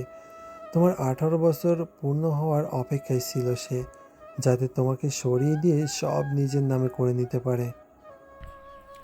অহনার পায়ের তলা থেকে যেন মাটি সরে গেল। সে দিক শূন্য হয়ে পড়ল। তার পুরো পৃথিবীটা এক নিমিষে জমা হয়ে গেল। এতদিন সে যাদের নিজের আপন ভেবে এসেছে তারা তার রক্তের শত্রু। তারা তার আসল বাবা মাকে মেরে ফেলেছে। অহনার মাথা ঘুরতে লাগলো। সে বিছানার চাদরটা শক্ত করে চেপে ধরল। আরিয়ানের চোখের দিকে তাকিয়ে সে বুঝতে পারল এ লোকটা মিথ্যা বলছে না। আরিয়ানের চোখে প্রতিশোধের যে আগুন, তার কারণ আজ পরিষ্কার হয়ে গেল। অহনার কান্না এবার বুক ফাটা আর্তনাদে পরিণত হলো। তাহলে আমি কার জন্য লড়ছি? আমি কি তবে এক খুনিকে বাঁচানোর চেষ্টা করছি? আরিয়ান, আপনি কেন আমাকে আগে বলেননি? কেন রিক্সাওয়ালা সেজে আমার পাশে ঘুরতেন? আপনি কি আমাকে দয়া করতেন? দয়া নয় অহনা, আমি শুধু সঠিক সময়ের অপেক্ষায় ছিলাম। আমি চেয়েছিলাম তুমি নিজেই দেখো তোমার তথাকথিত বাবার আসল চেহারাটা। রিক্সাওয়ালা সেজে আমি তোমাকে পাহারা দিয়েছি যাতে চৌধুরীর লোকেরা তোমার কোনো ক্ষতি করতে না পারে। আমি তোমাকে বিয়ে করেছি যাতে আইনত তুমি আমার সুরক্ষায় থাকো এবং তোমার সম্পত্তি ওই খুনিদের হাত থেকে রক্ষা পায়। এখন বলো, তুমি কার বিচার চাও? তোমার জন্মদাতা বাবা মায়ের খুনি, নাকি তোমার এই বেঈমান স্বামীর? অহনা আর কোনো কথা বলতে পারল না। সে বিছানা থেকে নেমে মেঝের উপর আছাড় খেয়ে পড়ল। তার চোখের সামনে শৈশব থেকে আজ পর্যন্ত সব স্মৃতি ভেসে উঠতে লাগলো। মিস্টার চৌধুরী সেই মিষ্টি কথা, মায়ের সেই মমতা, সবই কি তবে অভিনয় ছিল? আরিয়ান আর কিছু না বলে ফাইলগুলো গুছিয়ে নিয়ে দরজার দিকে এগিয়ে গেল। যাওয়ার আগে সে শুধু একবার পেছন ফিরে তাকালো। অহনা তখন ভাঙ্গা গলায় আর্তনাদ করে মেঝেতে লুটোপুটি খাচ্ছে।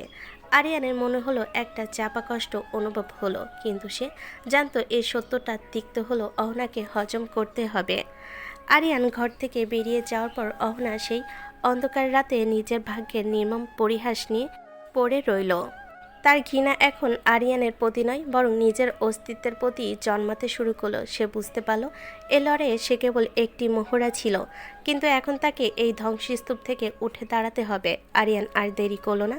সে জানতো শুধু মুখে বলে অহনা পুরোপুরি বিশ্বাস করবে না, তাই সে এক চরম চাল চালল। আরিয়ানের নির্দেশে তার বডিগার্ডরা অহনার মাকে ফোন করে জানালো যে অহনার বাবাকে এক জায়গায় পাওয়া গেছে এবং তাকে ফিরিয়ে নেওয়ার জন্য তাকে সেখানে আসতে হবে। সরল বিশ্বাসে অহনার মা যখন নির্দিষ্ট জায়গায় পৌঁছালেন, তখন আরিয়ানের লোকেরা তাকে ধরে নিয়ে এলো তাদের সেই গোপন আস্থানায়। সেই গুদামঘরের এক অন্ধকার কক্ষে এখন অহনার বাবা এবং তার স্ত্রীকে চেয়ারে বেঁধে রাখা হয়েছে। তাদের সামনে অন্ধকার থেকে ধীর পায়ে বেরিয়ে এলো আরিয়ান খন্দকার, আর তার পেছনে ছায়ার মতো দাঁড়িয়ে আছে বিধ্বস্ত অহনা। অহনার চোখ দুটি লাল হয়ে আছে। সে আজ শেষবারের মতো দেখতে চাই তারা তাকে কি উত্তর দেয়। মিস্টার চৌধুরী, আপনার স্ত্রীকেও নিয়ে এলাম। একা একা বন্দি থাকতে আপনার নিশ্চয়ই খুব খারাপ লাগছিল। এখন আপনাদের দুজনের জন্য একটা সুযোগ দিচ্ছি। অহনার সামনে সব সত্যিটা স্বীকার করুন। 20 বছর আগে তার আসল মা বাবাকে আপনারা কিভাবে মেরেছিলেন, সেই গল্পটা আজ আপনাদের মুখ থেকেই শুনতে চাই। তুই কিসের সত্যির কথা বলছিস অহনামা? তুই এখানে? এই জানোয়ারটার কথা বিশ্বাস করিস না। আমরা তোকে কত ভালোবাসি সেটা কি তুই জানিস না? আরিয়ান আমাদের ফাঁসানোর চেষ্টা করছে। হ্যাঁ রে অহনা, এই ছেলেটা একটা শয়তান। ও আমাদের আটকে রেখেছে। তুই ওকে বল আমাদের ছেড়ে দিতে। আমরা তোকে কত আদরে মানুষ করেছি, তুই কি সব ভুলে গেলি? আরিয়ানের জল শক্ত হয়ে এলো। সে জানতো এরা এত সহজে মুখ খুলবে না।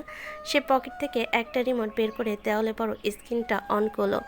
সেখানে অহনার বাবা মার অফিসে কিছু পুরনো দলিল এবং গোপন সিসিটিভি ফুটেজ ভেসে উঠল, যা আরিয়ান অনেক কষ্টে জোগাড় করেছে। আরিয়ান এবার অহনার বাবার খুব কাছে গিয়ে দাঁড়ালো এবং তার গলায় একটা ধারালো ছুরি ধরল। আরিয়ানের চোখে তখন খুনে নেশা। সে আর কোনো নাটক সহ্য করতে রাজি নয়। আরিয়ান খুব শীতল গলায় বলল যে অনেক তো নাটক করলেন মিস্টার চৌধুরী, এবার সত্যিটা বলুন, না হলে মিসেস চৌধুরীর আঙ্গুল একটা একটা করে কাটা শুরু হবে। বলুন, অহনার আসল বাবাকে কে বিষ খাইয়ে মেরেছিল, আর কে তার উইল পরিবর্তন করার চেষ্টা করেছিল? যদি নিজের প্রাণ বাঁচাতে চান তবে মুখ খুলুন, আমার ধৈর্য কিন্তু শেষ হয়ে আসছে। থামো আরিয়ান, আমি বলছি, সব বলছি। অহনা, আমাদের ক্ষমা করে দিস মা। আমরা তোর বাবা মাকে মারতে চাইনি, কিন্তু লোভ আমাদের অন্ধ করে দিয়েছিল। তোর বাবা যখন সব সম্পত্তি তোর নামে লিখে দিল, তখন আমাদের মাথায় রক্ত উঠে গিয়েছিল। আমি আর তোর মা মিলে তোর বাবার খাবারে বিষ মিশিয়ে দিয়েছিলাম। তারপর তোর মা তোর আসল মাকে সিঁড়ি থেকে ধাক্কা দিয়ে ফেলে দিয়েছিল। আমরা ভেবেছিলাম তোকে মেরে ফেললে সব সম্পত্তি ট্রাস্টে চলে যাবে, তাই তোকে বাঁচিয়ে রেখেছিলাম শুধু সম্পত্তির লোভে। অহনার বাবা এই স্বীকারোক্তি শুনে ঘরের বাতাস যেন ভারী হয়ে গেল। তার স্ত্রীর পাশে ফুপিয়ে কাঁদতে লাগলেন, কিন্তু সেটা অনুশোচনা নয়, বরং ধরা পড়ে যাওয়ার ভয়ে। অহনা পুরো বাকশূন্য হয়ে দাঁড়িয়ে রইল। তার কান যা শুনছে তা যেন তার মস্তিষ্কে ঢুকছে না। সে যে মানুষগুলোকে নিজের জীবনের আদর্শ মনে করত, যাদের জন্য সে আরিয়ানের সাথে লড়াই করেছে, তারা আসলে তার প্রাণের শত্রু। তার জন্মদাতা মা বাবাকে তারা এমন নৃশংসভাবে হত্যা করেছে। অহনার শরীর কাঁপতে শুরু করলো। সে দেওয়াল ধরে কোনো মতে নিজেকে সামলে নিল। অহনা, বিশ্বাস কর মা, সম্পত্তির নেশা আমাদের পাগল করে দিয়েছিল, কিন্তু আমরা তোকে কোনোদিনই বুঝতে দেইনি। আমরা তোকে সত্যিই আদর করেছি। তুই আমাদের পুলিশে দিস না মা। আদর আদর করেছিলেন যাতে ও বড় হলে সব সম্পত্তি আপনারা ভোগ করতে পারেন। আপনাদের মতো মানুষদের জন্য জেলের ভাত ও বিলাসিতা। অহনা, দেখলে তো, এই সেই লোক যাদের জন্য তুমি আমাকে কাল চড় মেরেছিলে। এই সেই লোক যারা তোমার রক্ত চুষে এই প্রাসাদ বানিয়েছে। এখন তুমি বলো, এদের আমি কি শাস্তি দিব?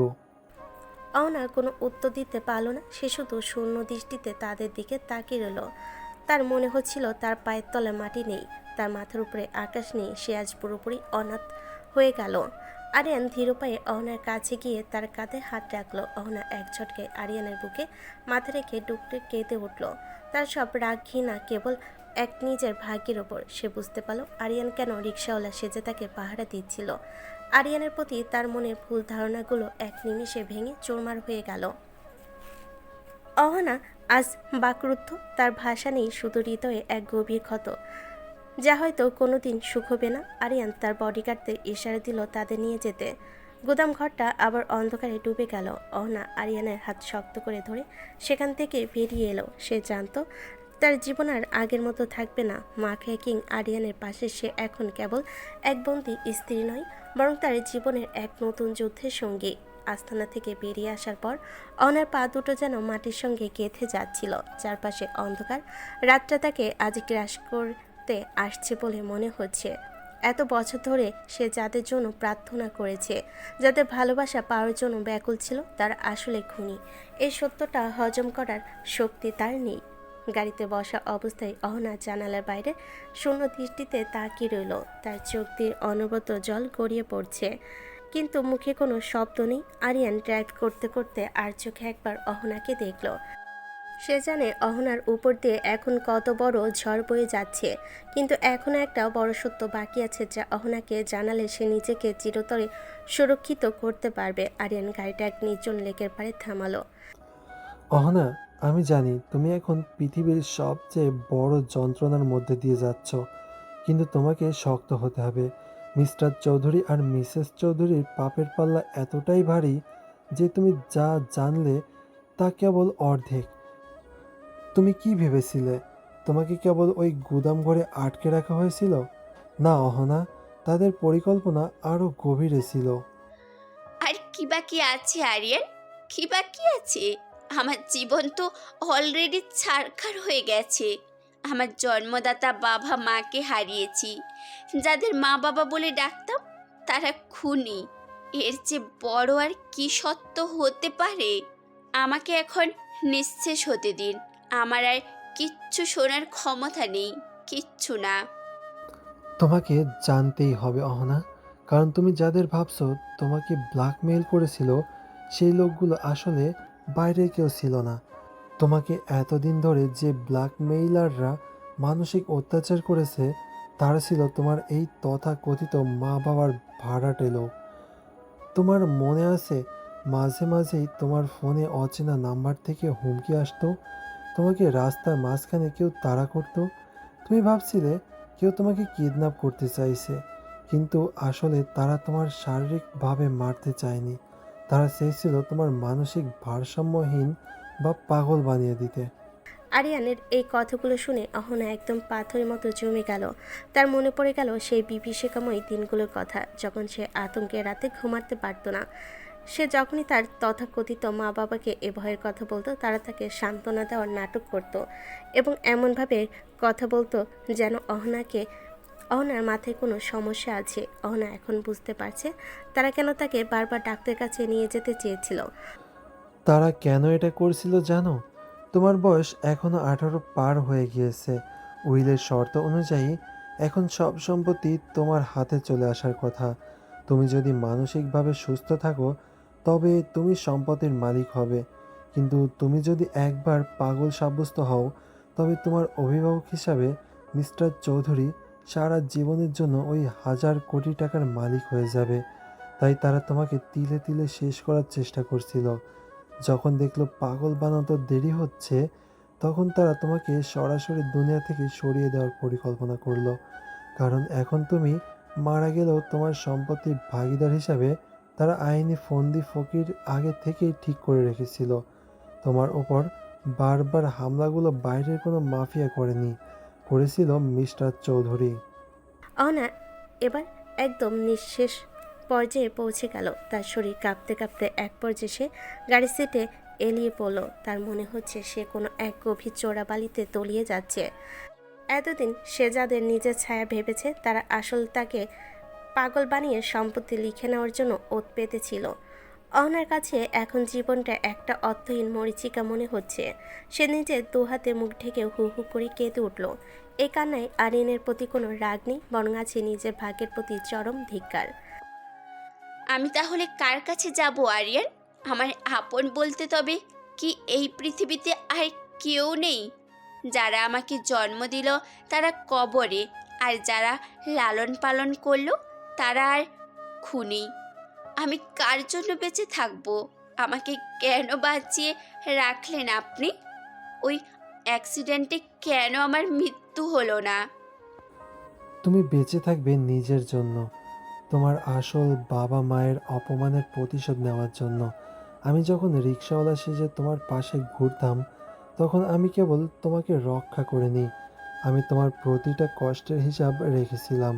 মিস্টার চৌধুরী ভেবেছিল তোমার একা পেয়ে শেষ করে দেবে, কিন্তু সে জানতো না যে আন্ডারওয়ার্ল্ডের কিং তোমার পাহারাদার হয়ে দাঁড়িয়ে আছে।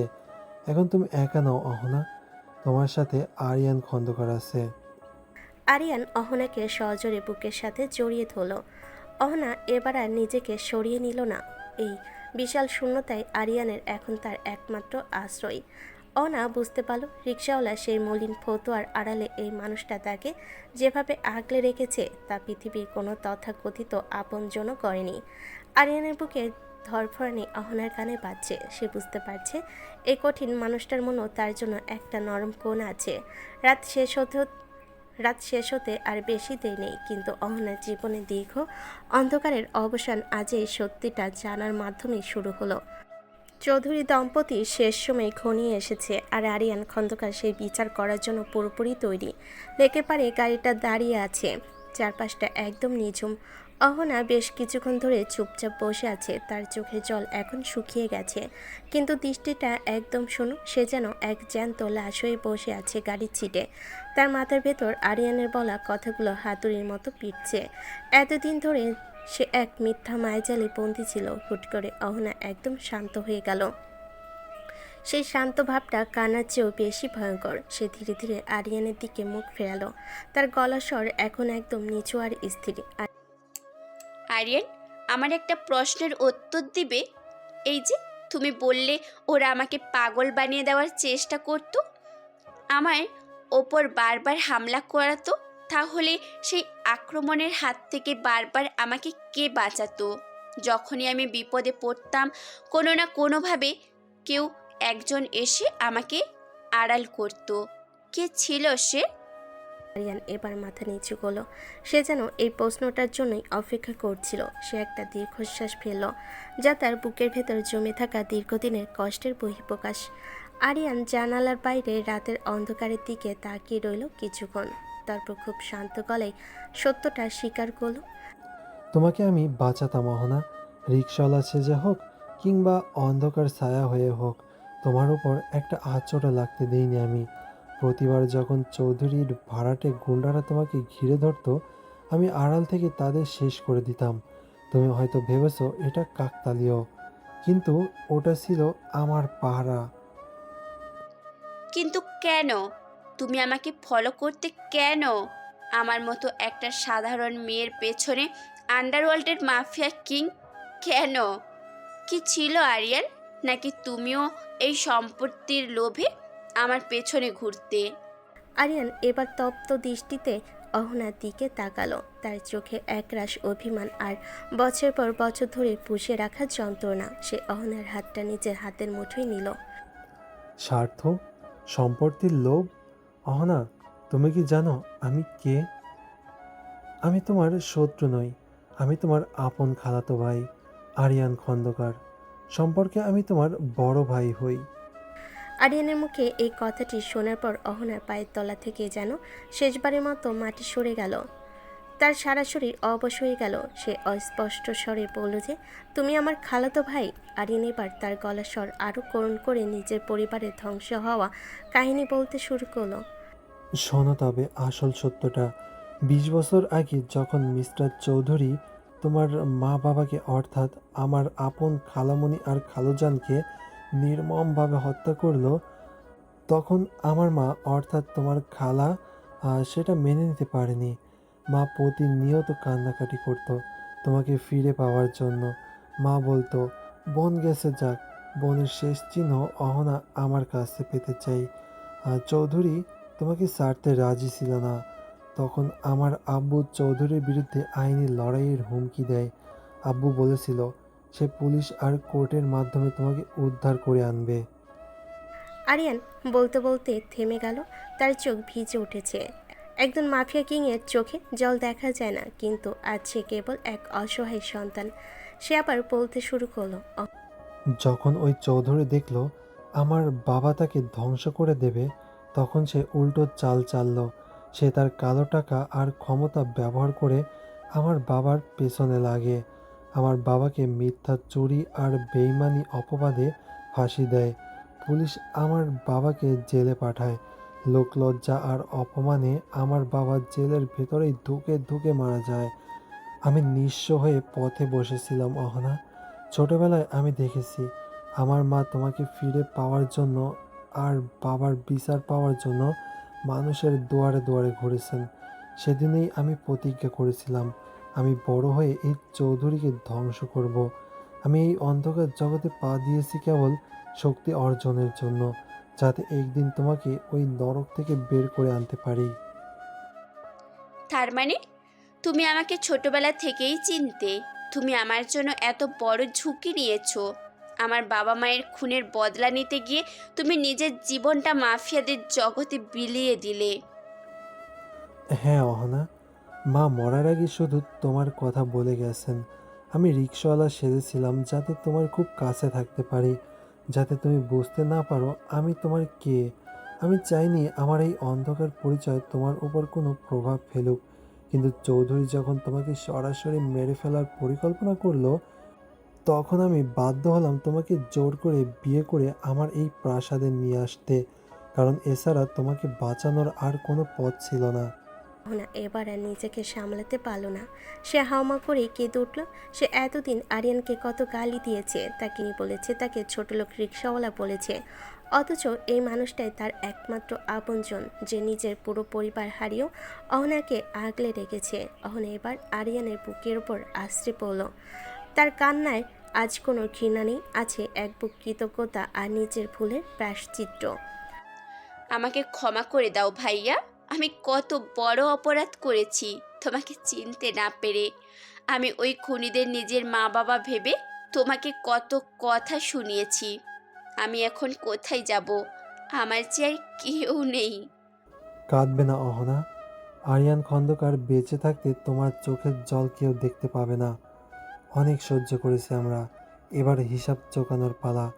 চৌধুরী আমাদের দুই পরিবারকে শেষ করেছে, এবার আমি তাকে তিলে তিলে মারব। তুমি শুধু আমার পাশে থেকো। লেকের শান্ত জলের উপর ভোরের আলো ফুটতে শুরু করেছে। দীর্ঘ 20 বছরের অন্ধকার কেটে আজ এক নতুন ভোরের সূচনা হলো। অহনা তার আসল পরিচয় ফিরে পেয়েছে, আর আরিয়ান ফিরে পেয়েছে তার একমাত্র বোনকে। কিন্তু এই ভোরের আলো কি পারবে তাদের মনে ক্ষতগুলো মুছে দিতে? প্রতিশোধের আগুন কি এবার চৌধুরী পরিবারকে পুরোপুরি ছাই করে দেবে? আরিয়ান আর অহনা এক নতুন যুদ্ধের জন্য তৈরি হলো, যেখানে আর কোনো গোপনীয়তা নেই, আছে কেবল রক্তের বিচার। লেকের পাড় থেকে আরিয়ান আর অহনা যখন গাড়িতে করে ফিরছিল, চারপাশটা অদ্ভুত রকমে নিঝুম হয়ে গিয়েছিল। আরিয়ান অভিজ্ঞ শিকারীর মতো বুঝতে পারলো বাতাসে বারুদের গন্ধ। হুট করে একটা বিকট শব্দ, অহনা চিৎকার করে উঠল। সামনের দিক থেকে একটা বড় ট্রাক তাদের গাড়িকে পিষে দেওয়ার জন্য ধেয়ে আসছে। আরিয়ান এক মুহূর্ত দেরি না করে স্টিয়ারিংটা সজোরে ঘুরিয়ে দিল। গাড়িটা ডিন করে ঘুরে গিয়ে রাস্তার পাশে দাঁড়িয়ে গেল। কিন্তু বিপদ সেখানেই শেষ নয়। চারপাশ থেকে 3-4টা কালো রঙের SUV গাড়ি এসে তাদের ঘিরে ধরল। প্রতিটি গাড়ি থেকে হাতে AK-47 আর রামদা নিয়ে 10-12 জন মুখোশধারী পেশাদার খুনি বেরিয়ে এলো।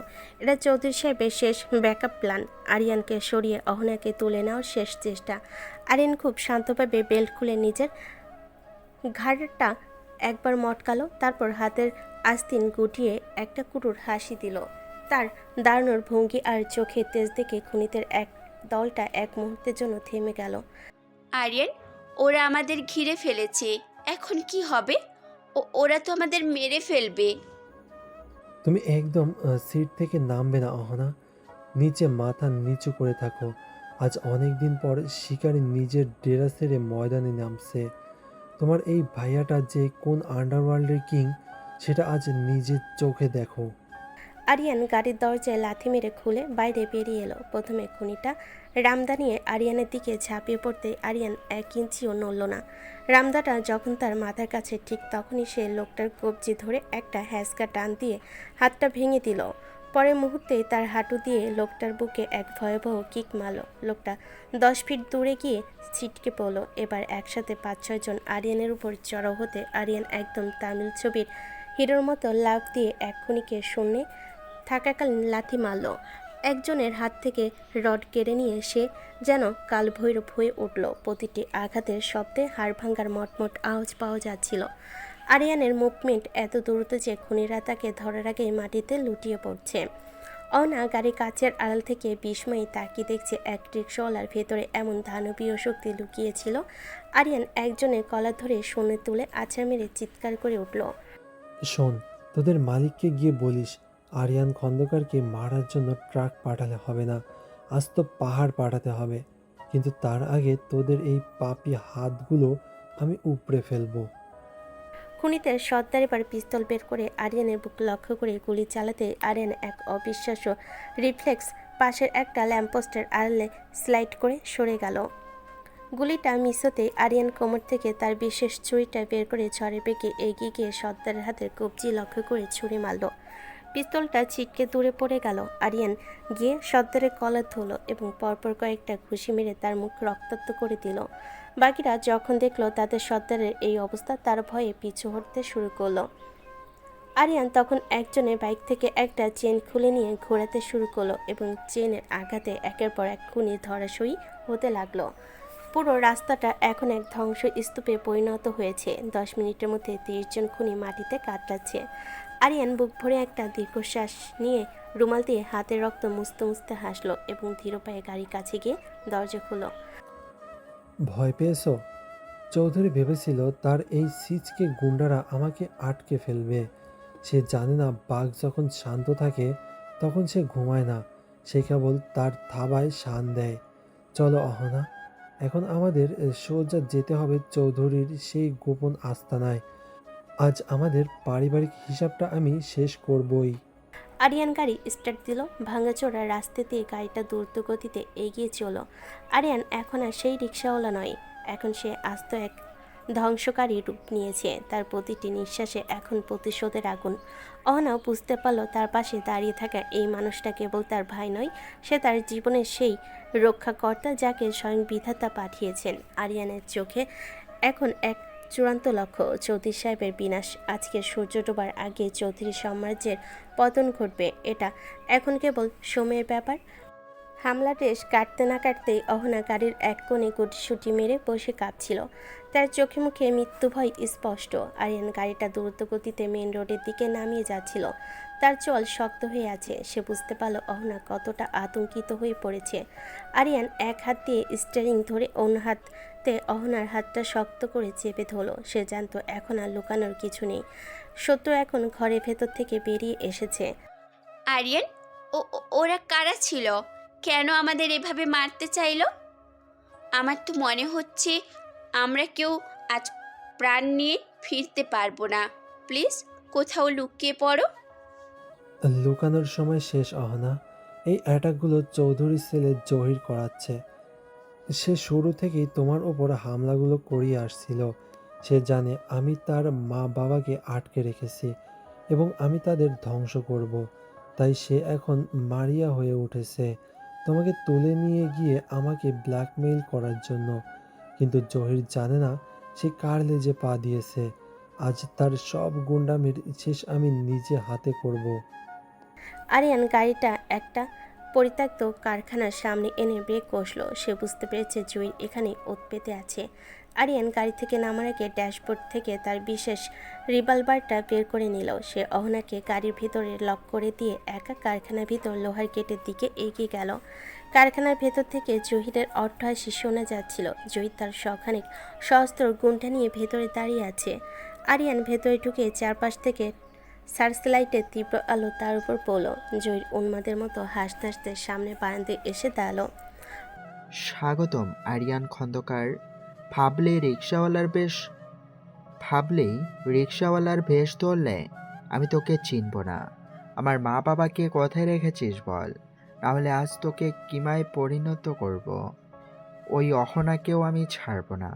ওর সম্পত্তির জন্য আমার বাবা অনেক খেটেছে, এখন ওটা আমার পাওনা।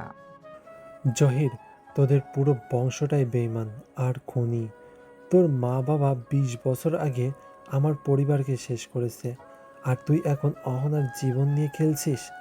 আজ এই কারখানা থেকে তুই জ্যান্ত বের হতে পারবি না। তোর এই ভাড়াটে গুন্ডারা তোকে বাঁচাতে পারবে না। আরিয়ানের কথা শেষ হতে জহির তার লোকেদের ইশারা দিল। একসাথে 50 জন গুন্ডা আরিয়ানের দিকে তেড়ে এলো। আরিয়ান এক মুহূর্ত দেরি না করে তামিল হিরোর মতো স্লাইড করে একটা ড্রামের আড়ালে চলে গেল এবং সেখান থেকে নিখুঁত নিশানায় গুলি চালাতে শুরু করলো। আরিয়ানের প্রতিটি গুলি এক একটা খুনিকে মাটিতে লুটিয়ে দিচ্ছে। এক পর্যায়ে তার গুলির ম্যাগাজিন শেষ হয়ে গেলে সে রিভলভারটা ছুঁড়ে একজনের মাথায় মারল এবং কোমর থেকে তার সেই বিখ্যাত দুটো তলোয়ার বের করলো। আরিয়ান এবার একাই যেন একটা সেনাবাহিনী। সে ঝড়ের গতিতে গুন্ডাদের ভিড়ের ভেতর ঢুকে পড়ল। তলোয়ারের প্রতিটি কোপে জহিরের লোকেরা রক্তাক্ত হয়ে আর্তনাদ করতে লাগলো। আরিয়ান শূন্যে লাফিয়ে একজনের বুক লক্ষ্য করে ডাবল কিক মারল এবং মুহূর্তের মধ্যে 3 জনের গলা লক্ষ্য করে তলোয়ার চালালো। তার গতির কাছে জহিরের লোকেরা দাঁড়াতে পারছে না। আরিয়ানের সাদা ফতুয়া এখন খুনিদের রক্তে লাল হয়ে গেছে।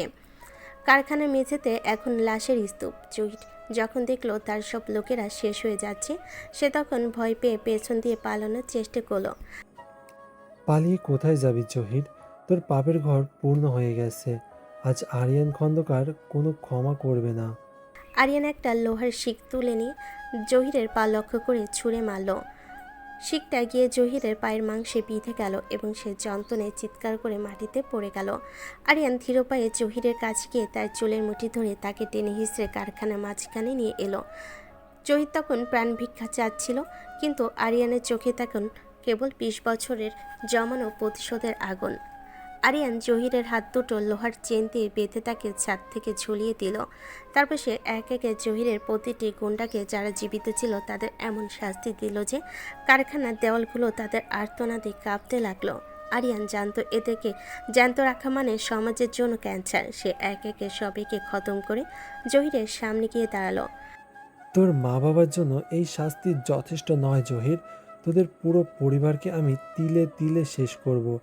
আজ তুই দেখবি তোর চোখের সামনে তোর অপরাধী মা বাবাকে আমি কিভাবে বিচারের মুখোমুখি করি। তোকে আমি এখনই মারব না, তুই জ্যান্ত লাশ হয়ে নিজের ধ্বংস দেখবি। আরিয়ান কারখানা থেকে বেরিয়ে এসে গাড়িতে বসলো। অহনা তাকে এই অবস্থা দেখে শিউরে উঠল, কিন্তু সে বুঝতে পারল এই মানুষটা কেবল তার ভাই নয়, সে ন্যায়ের এক ভয়ঙ্কর রূপ। আরিয়ান গাড়ি স্টার্ট দিয়ে সোজা সেই গোপন আস্থানের দিকে রওনা হলো, যেখানে চৌধুরী দম্পতি বন্দি আছে। আজ রাতের শেষ প্রহরে আরিয়ান খন্দকার তার চূড়ান্ত রায় দেবে। জহিরকে সে পেছনে আত্মরা অবস্থায় ফেলে রেখে এলো পুলিশের জন্য নয়, বরং তার নিজস্ব আদালতের জন্য। ভোরের আলো ফোটার আগে চৌধুরী সাম্রাজ্যের প্রতিটি অপরাধী তাদের কর্মফল পেতে শুরু করেছে। চৌধুরী দম্পতির বিচার শেষ হয়েছে। আরিয়ানের দেওয়া সমস্ত অকাট্য প্রমাণ আর জহিরের স্বীকারোক্তিতে আদালত তাদের যাবজ্জীবন কারাদণ্ড দিয়েছে। অহনার আসল বাবা মায়ের হিত, গৌরব আর সম্পত্তি সমস্ত আজ আইনিভাবে তার কাছে ফিরে এসেছে। শহরের সবথেকে বড় কনভেনশন হলে আজ আন্ডারওয়ার্ল্ডে সেই রহস্যময় সম্রাট আরিয়ান খন্দকার নিজেকে প্রকাশ করতে চলেছে এক রাজকীয় অভিষেকে। হলের প্রধান দরজা খুলে গেল। দুপাশে কয়েকশো বডিগার্ড স্যালুট দিয়ে দাঁড়িয়ে আছে। ধীরপায়ে ভেতরে প্রবেশ করলো আরিয়ান খন্দকার। তার পরনে আজ তুষার শুভ্র দামি শেরওয়ানি, মাথায় রাজকীয় পাগড়ি।